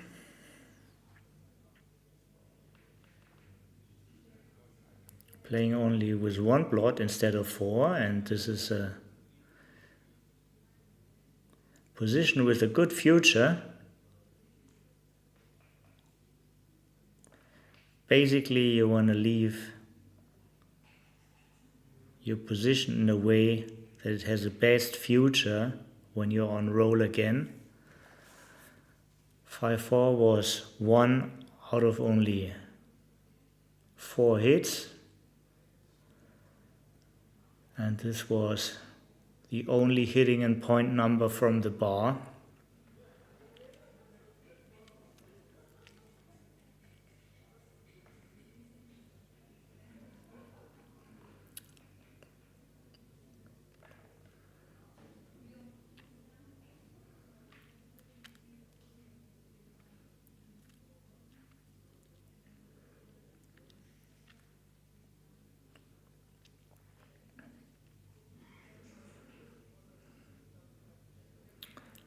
No real chance of duplication.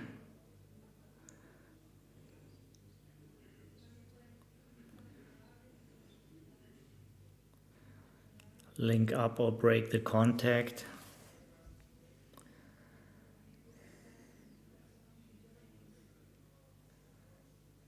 Now you see you lose body on the 16.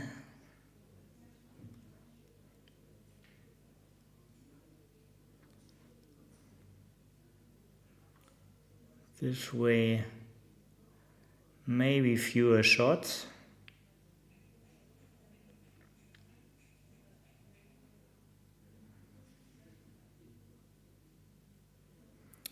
Not many, at least there's less double hits. That's one positive aspect of that choice.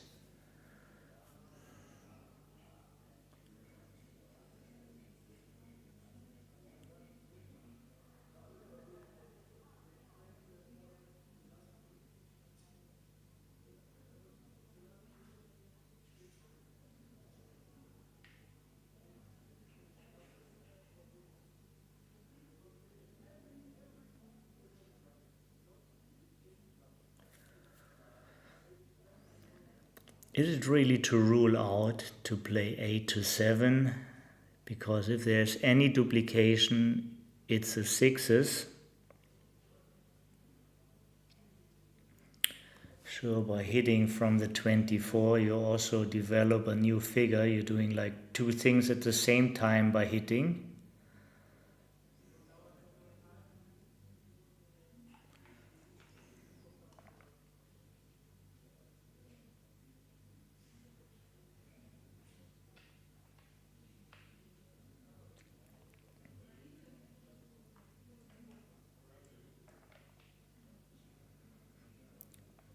Great to anchor, puts a little bit peace to the position.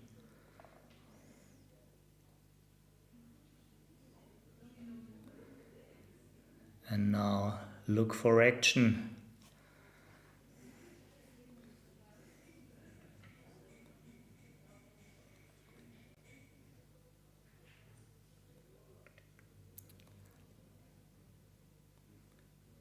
Guy on the 9 definitely wants to go to the 6. And then there's only 1 6 to play. Moderate danger. Both have 3-point boards.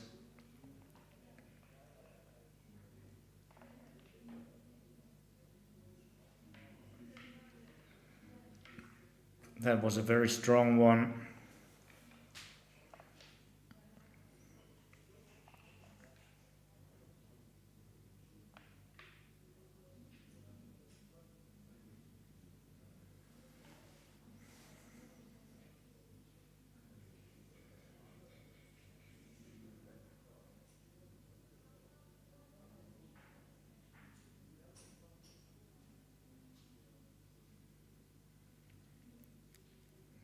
The English double has the higher anchor and better timing. Also, all their points are in front of the opponent. Plus, they don't want to lose their market at that score.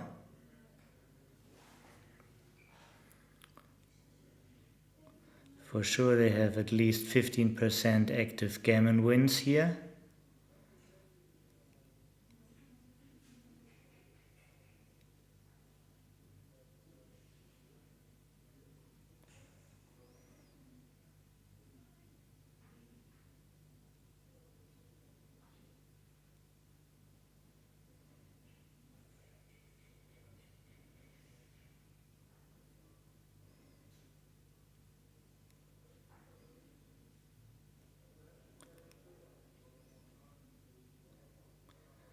It's mostly the sequence, it's not so much the roll right away. It's not like you have to roll this and then you won, but your opponent must perform.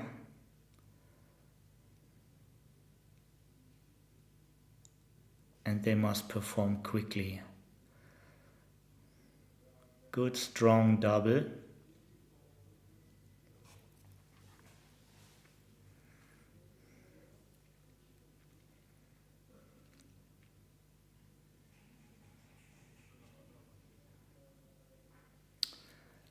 Not really an easy take. Double 4 is a killer number, just making the 5-point. No. This is the play, for sure.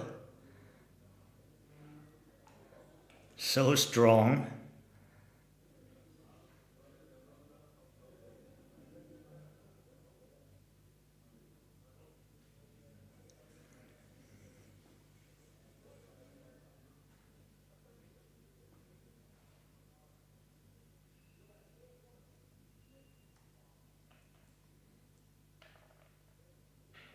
Wow, closed board in 2 rolls.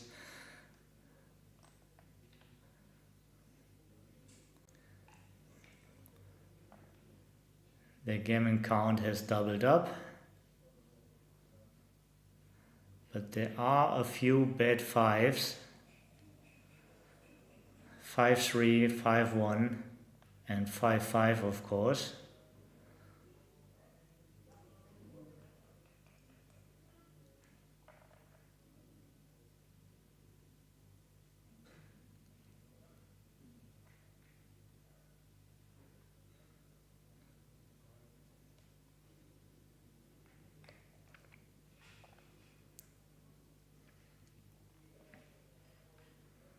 and tiptoeing by the Norwegians.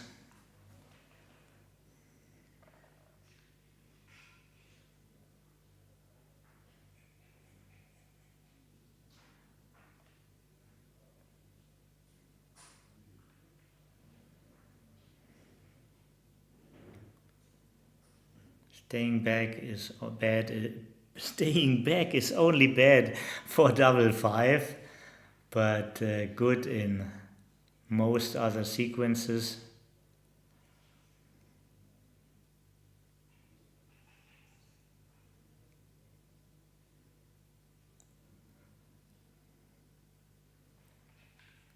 Yeah, you're pushing your gammon wins by staying back.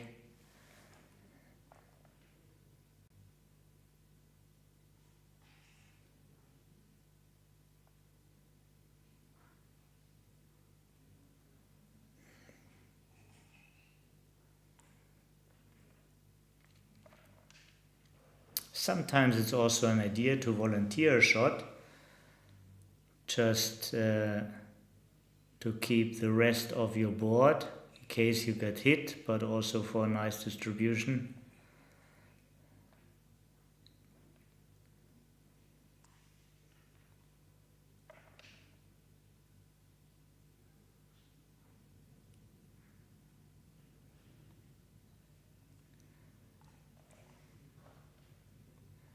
Yeah, with the spares it's clear to run. Without the spares you could trap the others for ordinary sixes.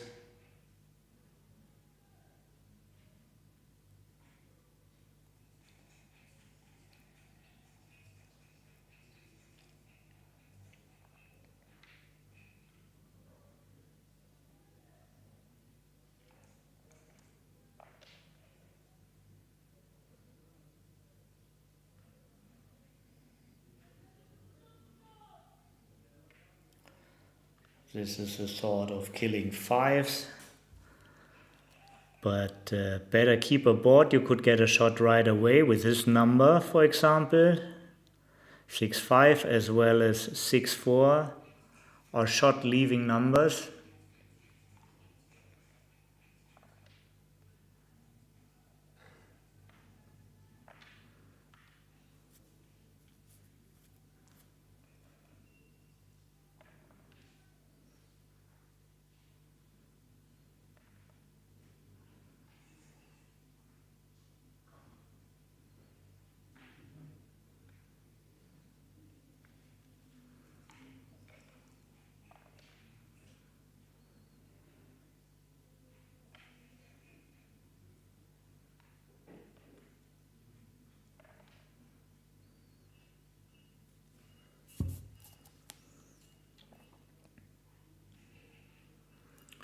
Takes 2 checkers off, one of your own and one of the opponent.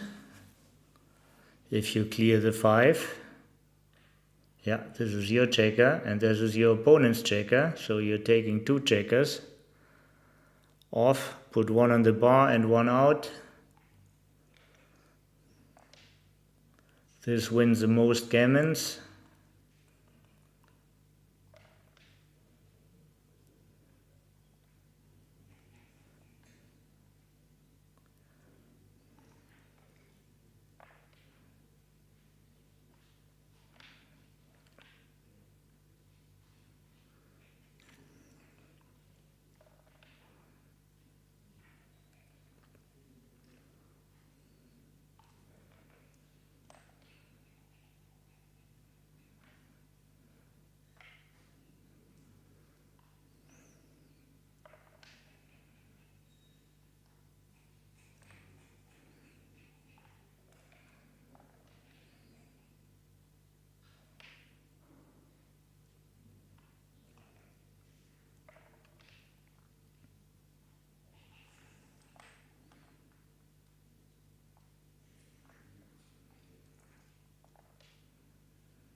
Double 5 wasn't just enough, needed double 6 to have a winning sequence here.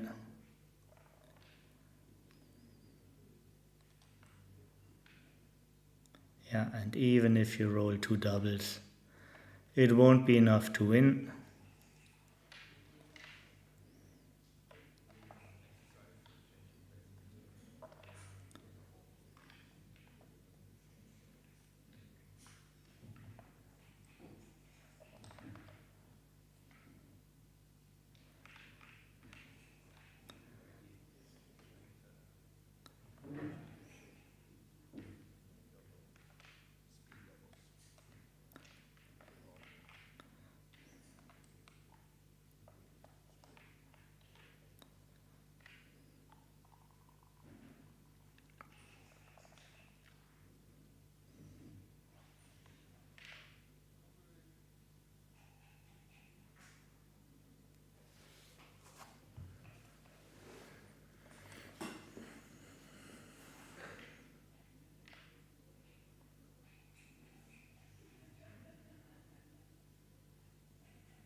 Yeah, there were a couple of options also.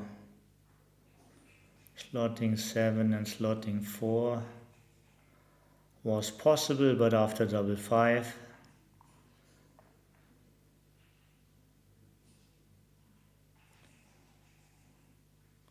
Norway is happy with the higher anchor.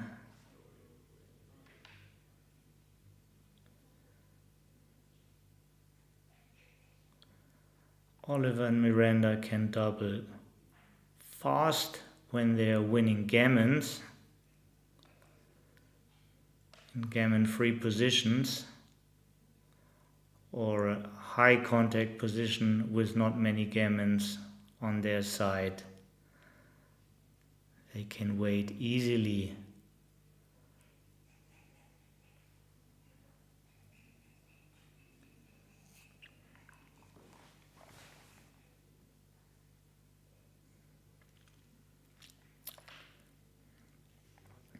And making the next point, staying back.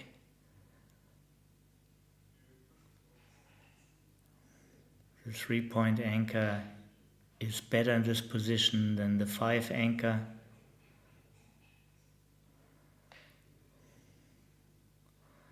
But maybe it's right to go to the 16.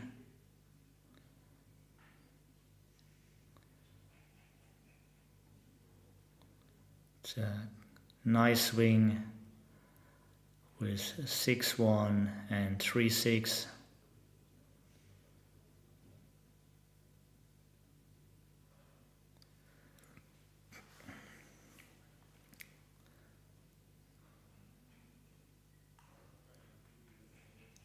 Less strong numbers against them like that. Now they're very happy with their choice.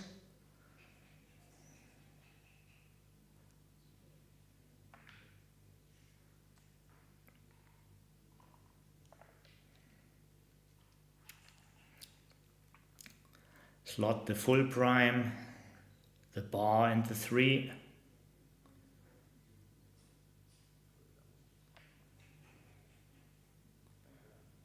Maximum contact. Going for the best possible position and the best outfield coverage. 5-3 is a very nice roll, breaking this contact on the midpoint.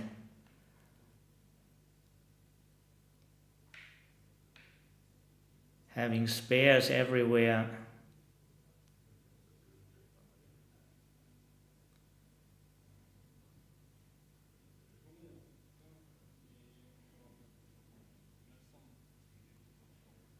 could just make the 3-point.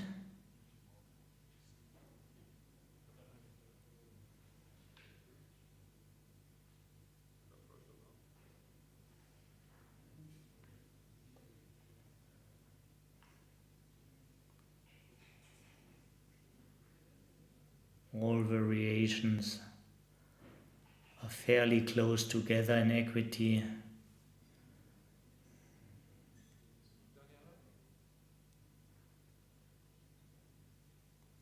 One real decision was to stay back. Other than that, if you keep the prime slotted or make the 3-point, is not such a big difference. Yeah, they have enough contact here for a take.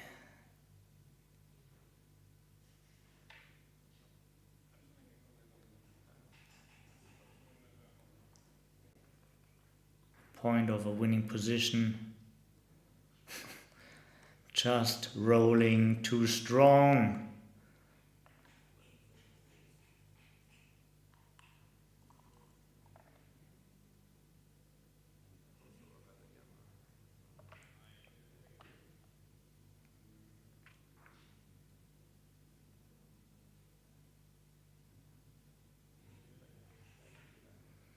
Yeah, that's a fine choice.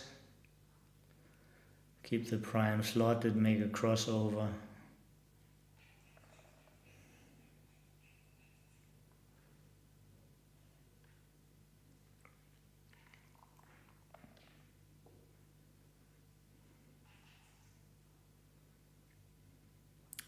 Four twice.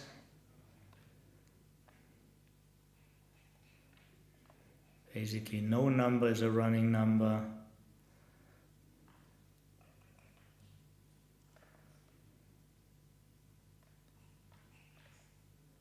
Smooth rolling continues for Miranda and Oliver.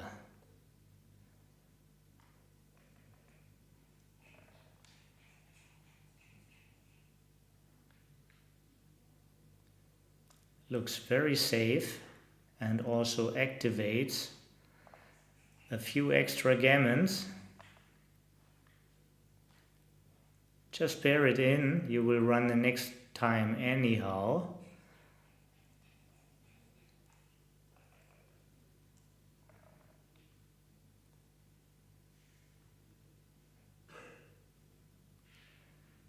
Your main focus is to stay in this match.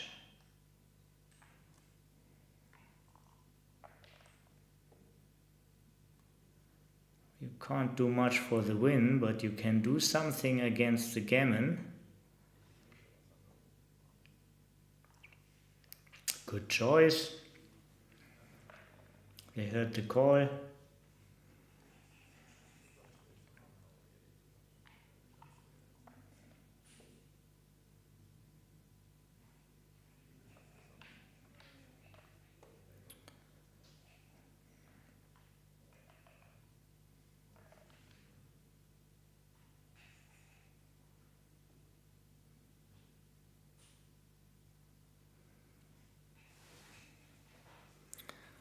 How many extra gammons you gain out of this risk?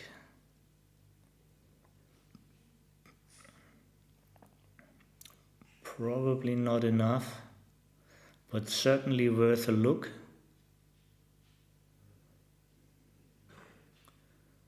Clear from the rear seems safest, but in fact they might have just to run anyway.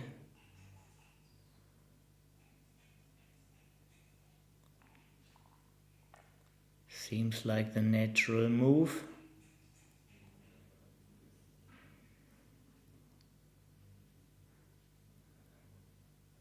Absolutely need to run.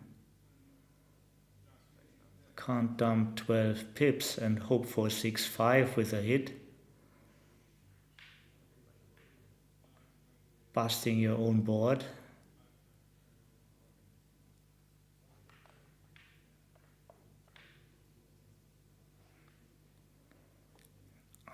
That's probably too generous.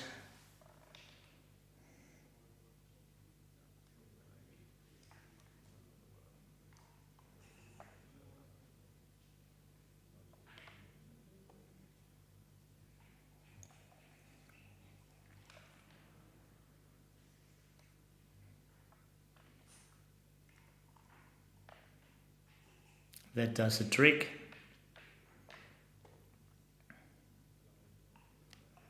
Zero gammons, 0 wins for Norway. So 2 away, 7 away.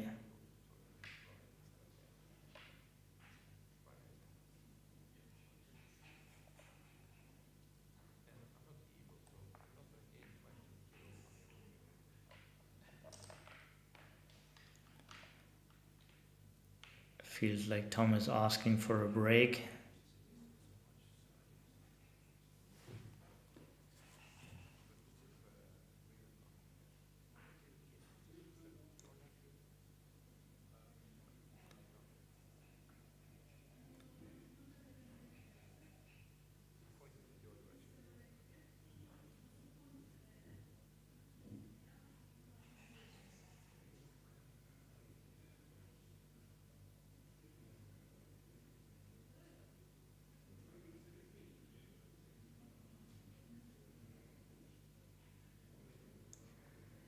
I just managed to log in YouTube with my cell phone, and I see you're encouraging me. It's right what you sense. I am a little bit exhausted, but I enjoy. Well, for a while I didn't see the chat. It makes it a little bit harder. Now I can see the chat with my own cell phone, so it's always great, when you see you talk to somebody. And I know also in Welcott they have a public viewing with our stream. This is a nice push always. Sometimes a little bit difficult to commentate on doubles because the gaps are extra long for the thinking, and then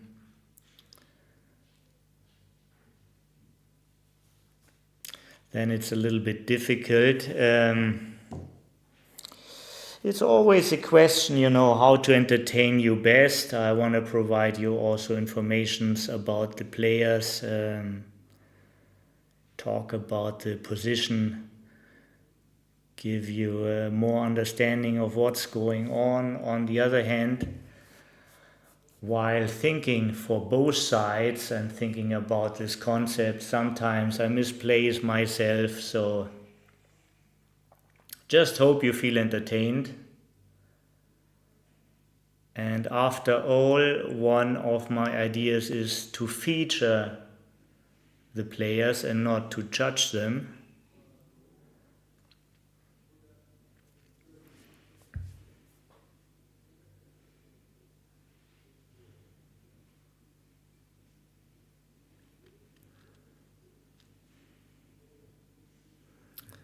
The room mostly emptied. This is the last round for tonight.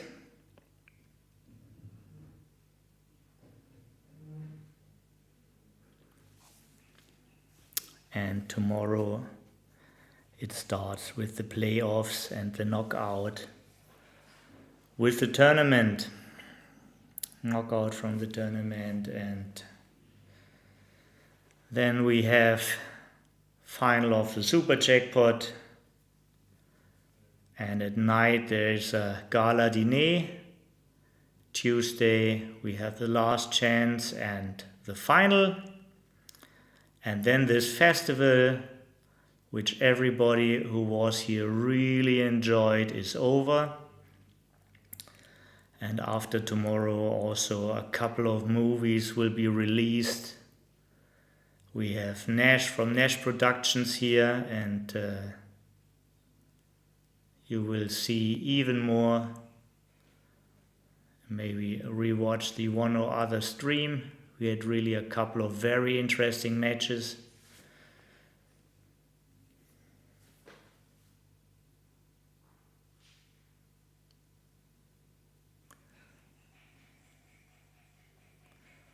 all about 150 to 170 people showed up when you total up all in the divisions and the different competitions, and everybody who came only said the nicest things. This festival came to stay. All the makers want to establish this as a fixed point of the year, and I think also it's nicely scheduled just before Monte Carlo. There are many direct flights to Nice, and might be a good choice for many players from abroad to get acquainted to the time zone in Aachen and warm up a little bit, and then maybe take the big title in Monaco.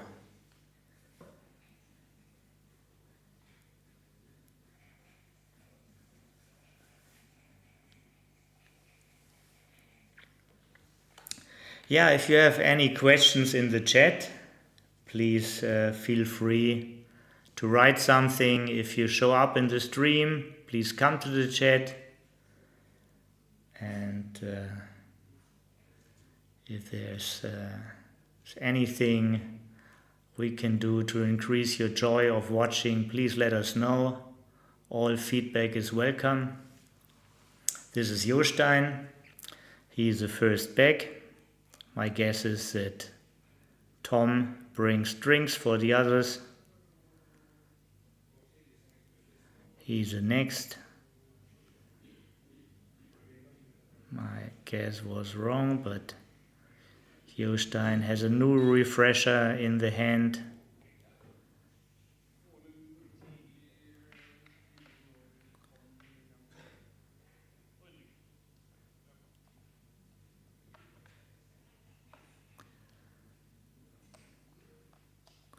Norway built a strong delegation last year, with also the runner-up.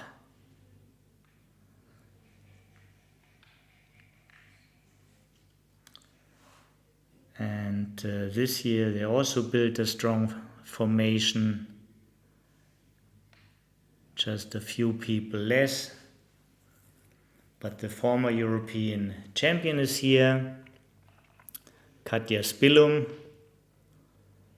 one of the great backgammon personalities. I'm not sure we had her in the stream yet, but maybe we get a chance for this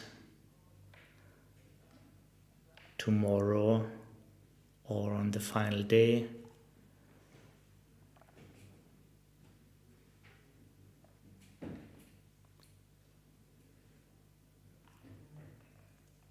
And we are back.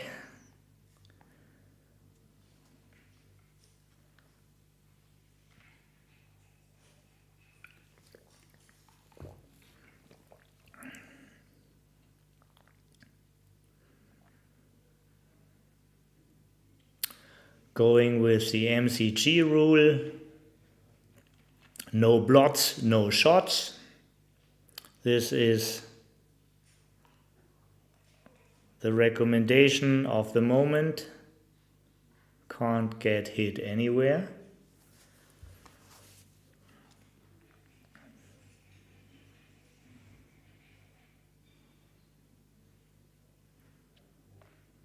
And you can't wait to get primed. That's the best solution. Look at the charming smile on top.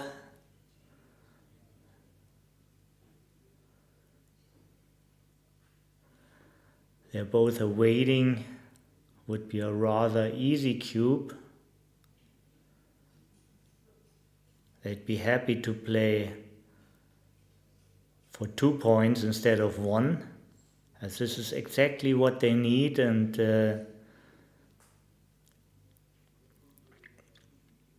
it's not a position where they lose many gammons.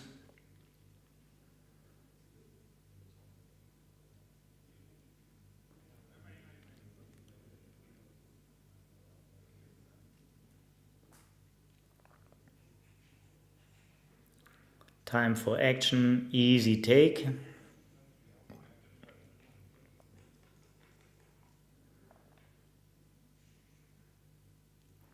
And here's a 2.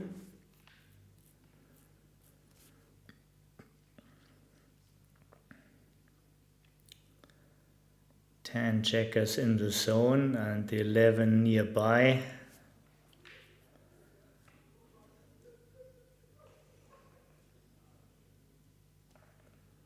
This is at least one of the best 2.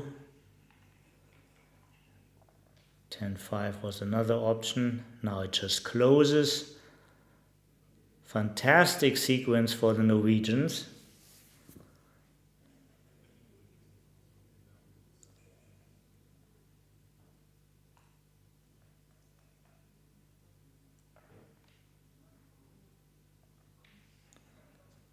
One of the worst entries.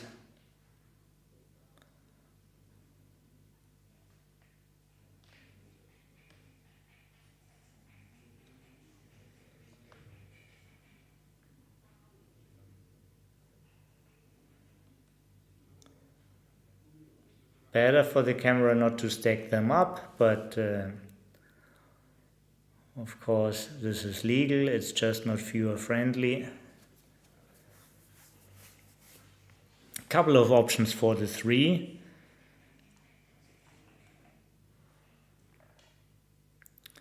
Their own gammon's losses don't matter, so could have been to play more bloodish. 4-point is stronger than the bar and more useful in hitting exchange to have an inner board point.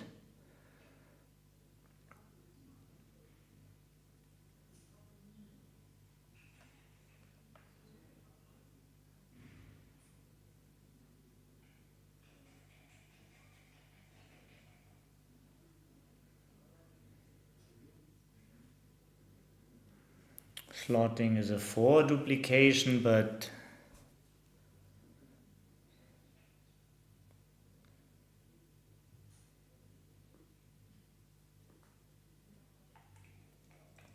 interesting choice.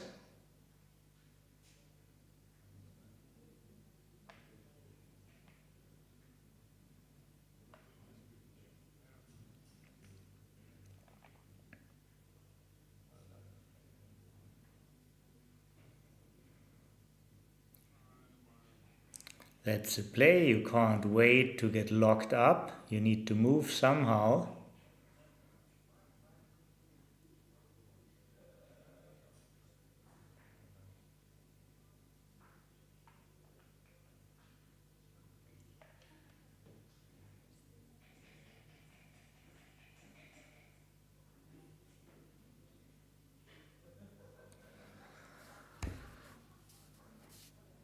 Looks like the 5-point.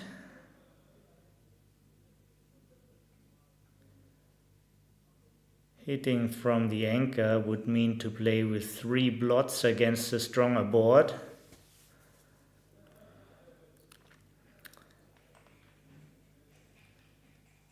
Making the 5-point provides many wins and also is gammon safe.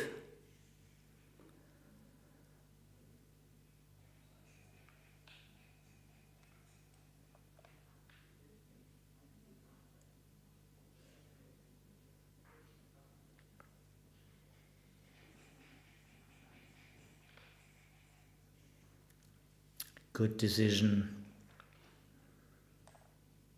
near the end of a real long day.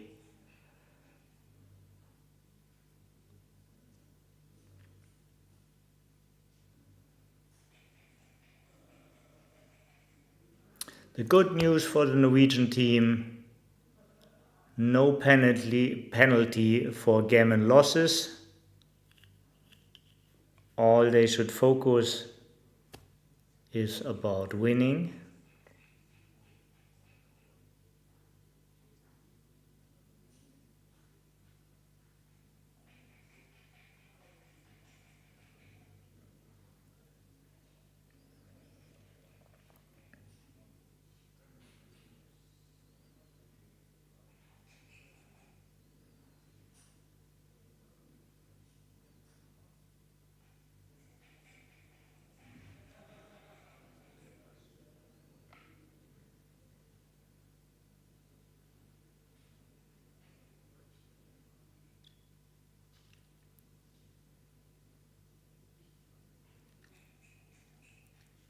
Couple of unwanted double hits, but a good coverage of the board, and they're too fast to be passive, leaving shots anyhow. This makes e8.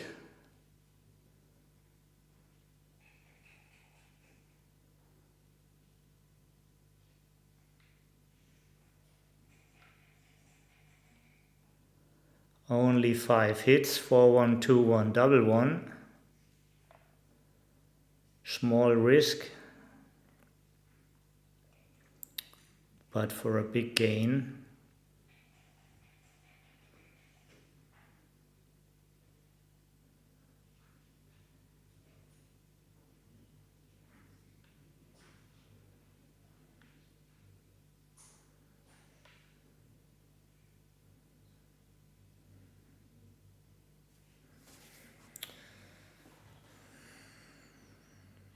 What are the options here?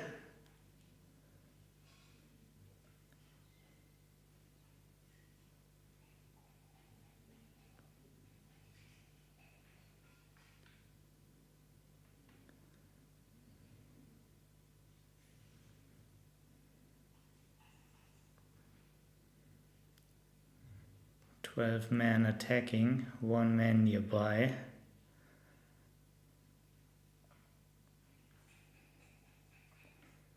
This is putting too much on one card.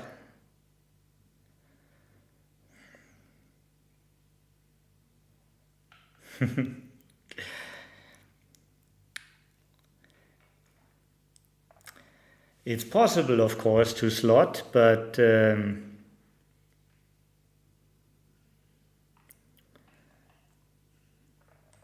actually I'm a little bit overplayed too.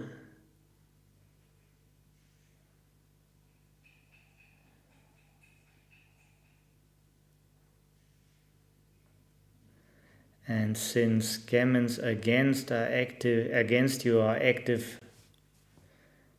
I would refrain from slotting, but if I really had a clear idea, I would tell you.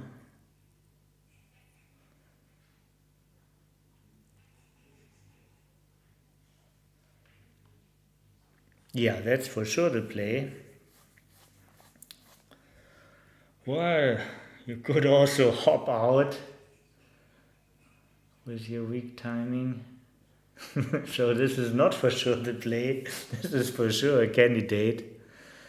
Yeah.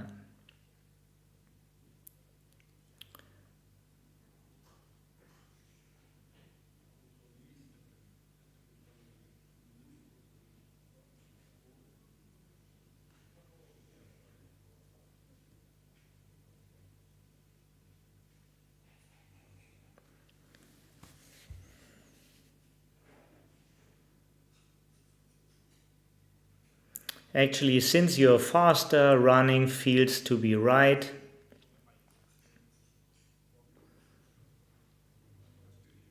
You could bust too easy when you stay back. So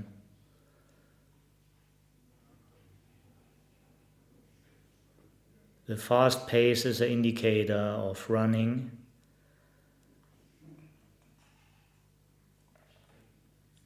Very limited number of real strong rolls.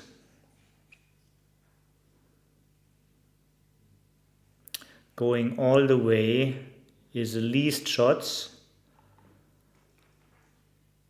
All spares are placed well.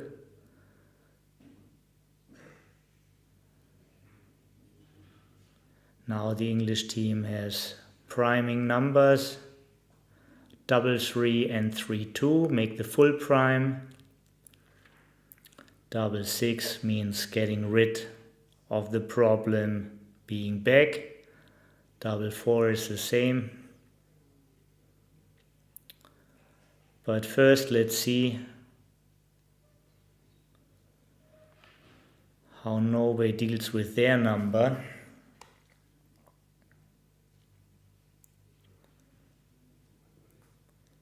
No way to play blot free, so This is not the position. This is not the position. No. Stop the clock if you're not sure and ask either the referee, it's all on camera, or your friend and then the opponent. This is the position.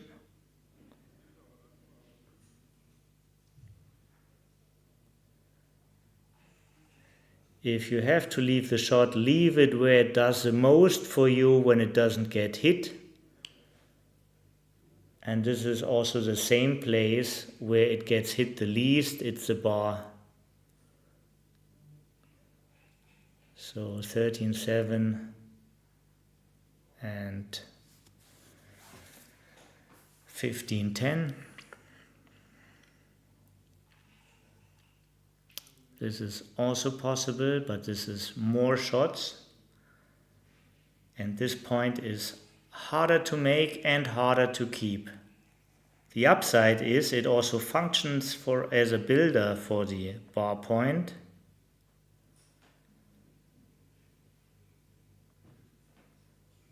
But just these 2 extra hits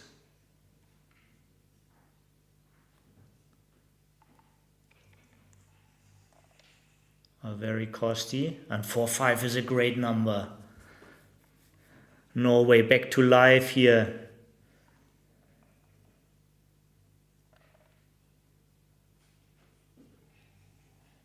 Norway really back to life. 5-1. Putting 2 on the bar, closing another point. And we could soon see another 3-point match.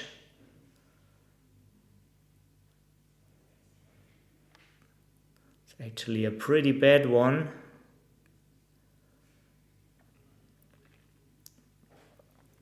Yeah, plays almost from alone.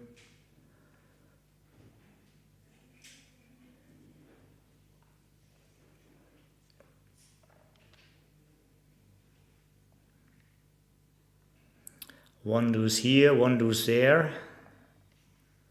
No, but a closeout.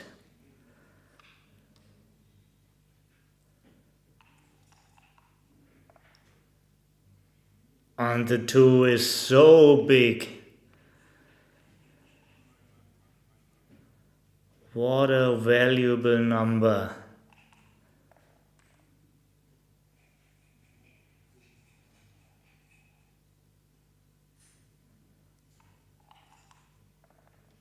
Only 20 numbers go out.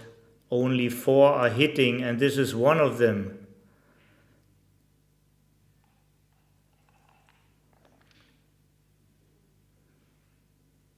All the way, keeping the board closed.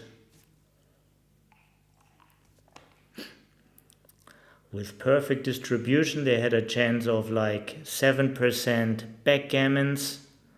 Not with this distribution and the early open 6-point.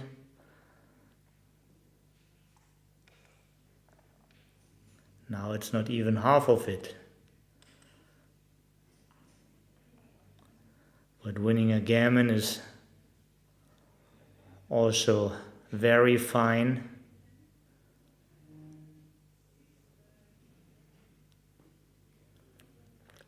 Yeah, and the extra 2 checkers don't really bring you anything then other than potential trouble, so this is the right move.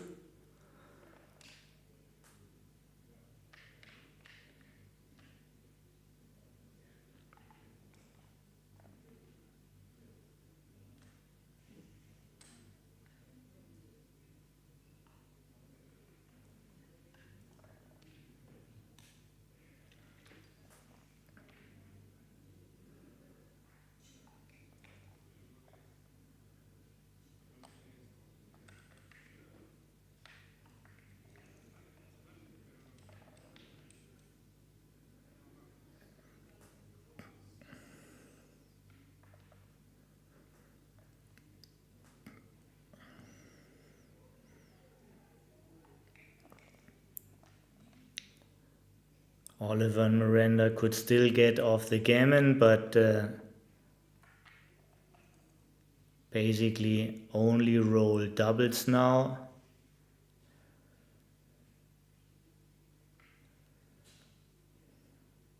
Two crossovers in the most efficient way.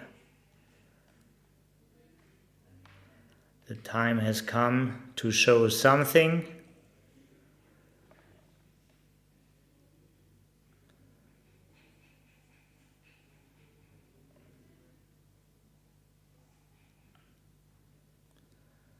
Still possible. Now it's officially over this game, and we are looking into a 3-point match. 3 away, 2 away. Still favors the English side.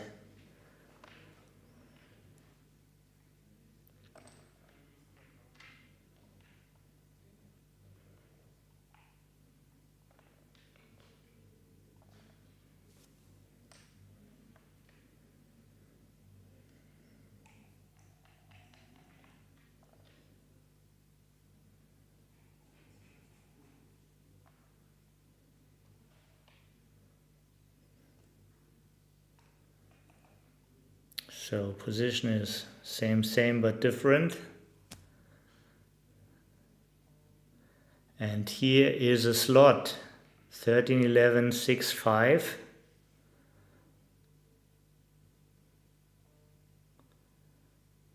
You wanna prime against the blitz formation.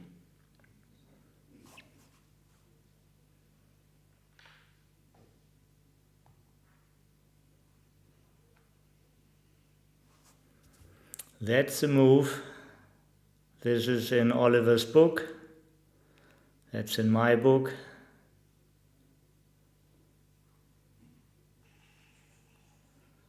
Yeah, not bad, just a little bit weaker.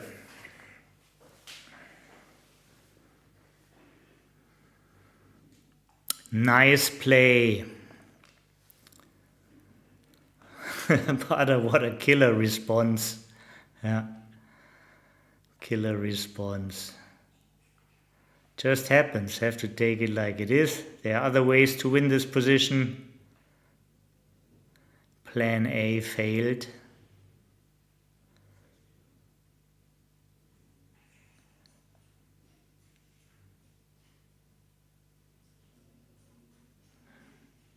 They need 25% for the take. They have easy 25% in this position, because gammons don't matter anymore. It's just about the wins.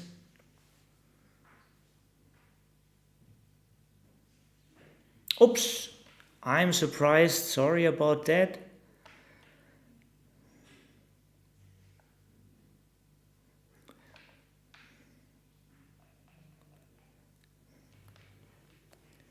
Is there a different aspect Oliver and Miranda factors in? Or they see they have less than 25% here? Very interesting decision. Yeah, good positional play.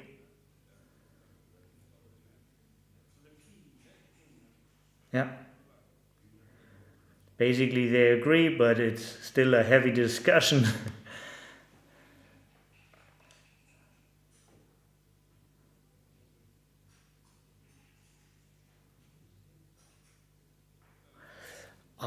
Maybe I misread the score. I'm sorry about this. So they needed more than 25% as they had the lead in the... I misread the score, sorry about that. So this is understandable.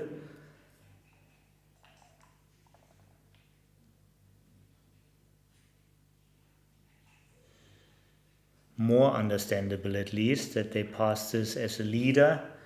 I had the score reversed in my head.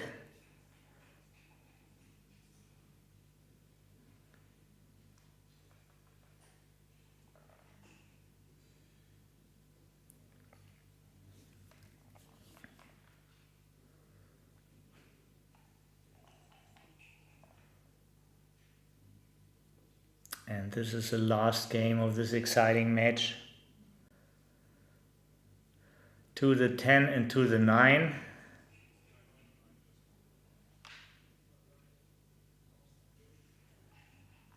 Was one option. This is another one. This is the board play.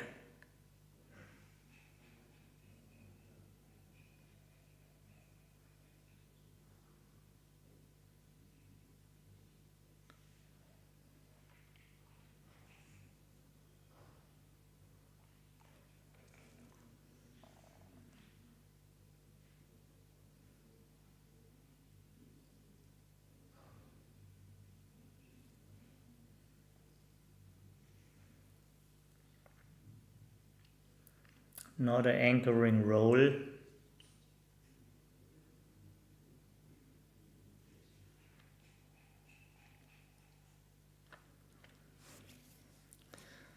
Main question is, do you leave the high point slotted to make the anchor, or do you run from there?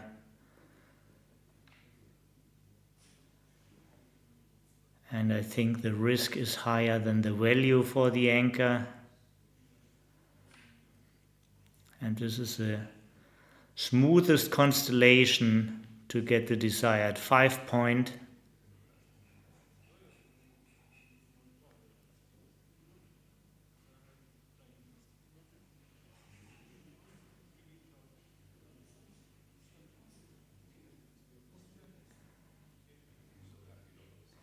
What says Tom to Jostein? He said, when in doubt, make the DMP play. Oh, it is DMP, so it's also a duplication of force. That, oh, really?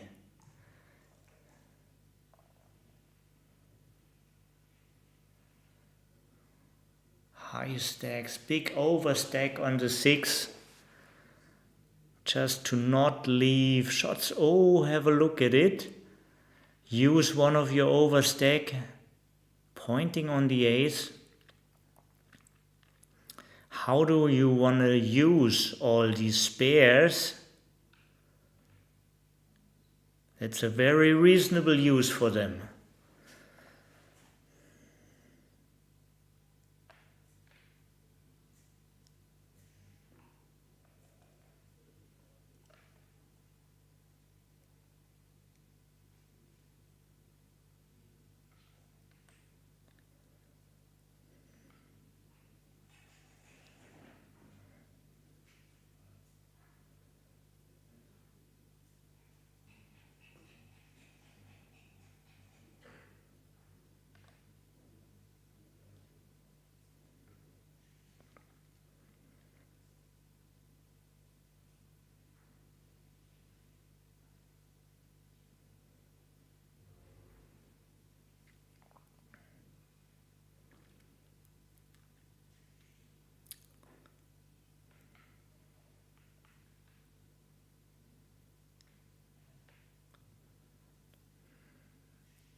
Making a point and hitting is both conceptual. Seems like you really want to avoid your opponent anchoring. Looks like the top priority, in contradiction to what McGrill always said, that it usually is better to make an additional point instead of putting another checker on the bar. They go with McGrill.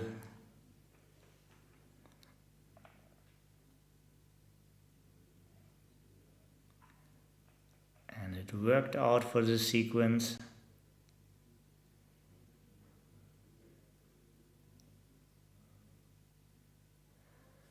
And this is very interesting. Just move out was also my first instinct. Nice play, Miranda.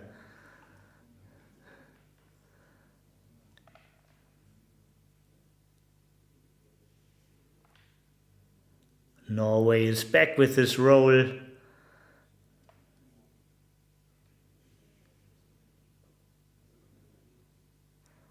One, two.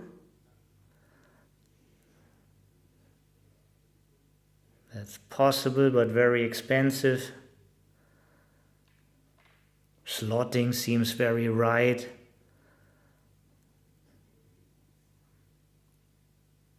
The ace is too big.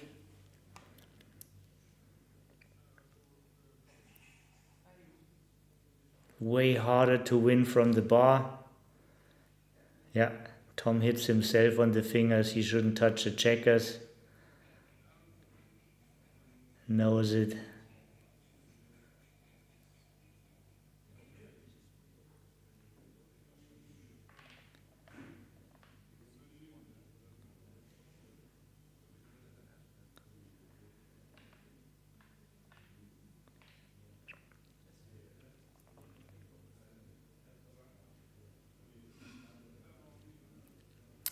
Great time management compared to other teams we've seen already.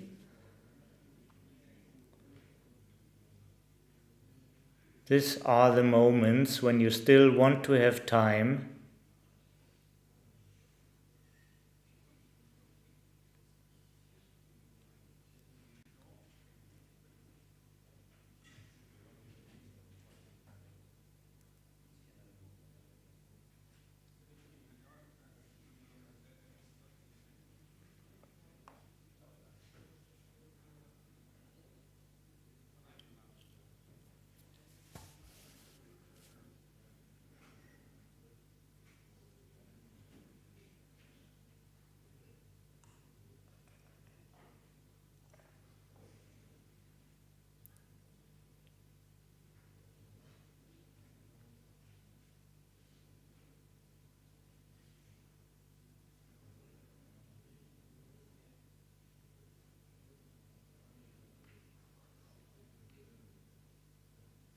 Maybe just hide what you can.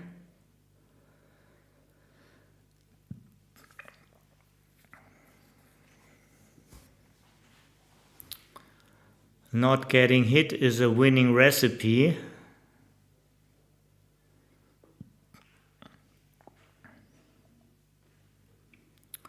Only 30 numbers, only one blot.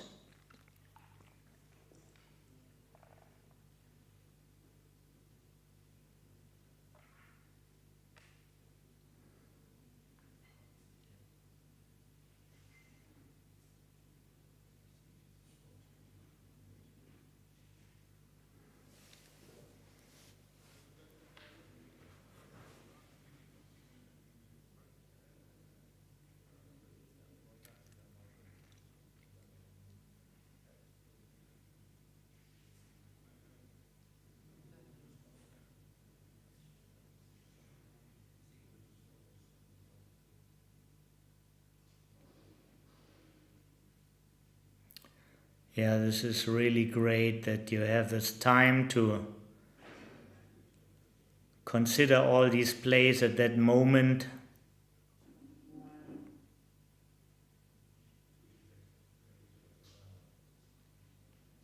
Really like that time management. Double two, another stone cold killer.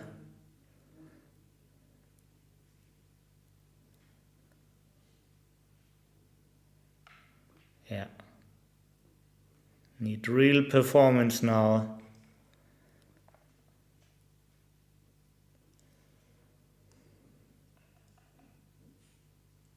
Fives are duplicated. Threes are in addition.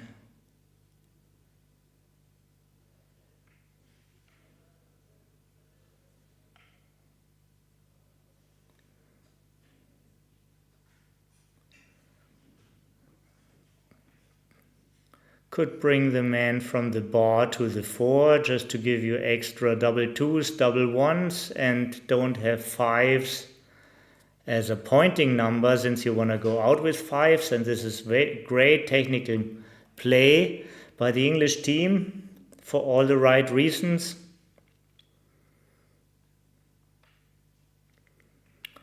And without a quack for Norway,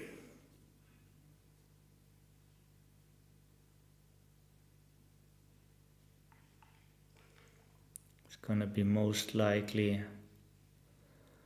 over. But so far still the surprise point is open. 15-6 to close it, bringing builders for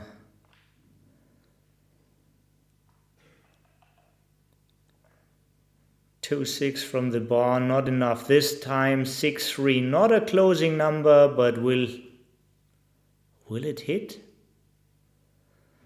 Not necessarily, because you can just bring more builders and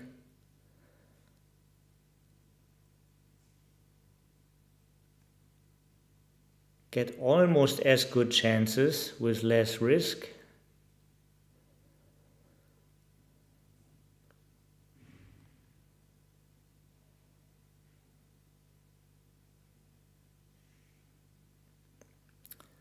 But once you're hit, fiddling back this checker from the roof to your side, you could very well slip out. Does this position have any common part? No, you have to look at both things.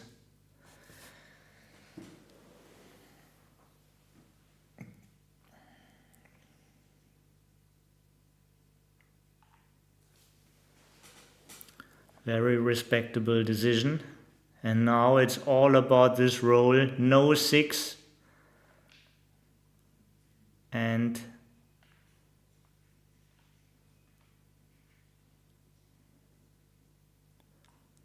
this is mostly the end.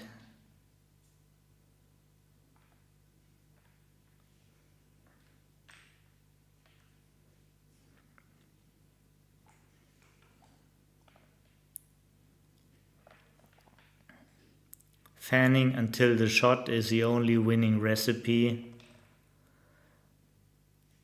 for Tom and Jostein. And of course they want to open the board.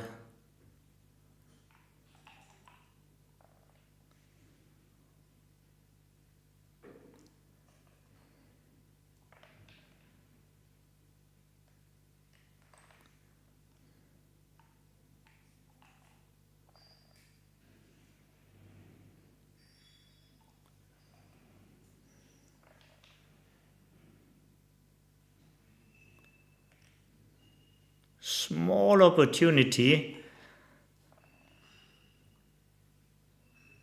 Actually a great number for the Norwegians. Now they need at least one ace or deuce. They have it. And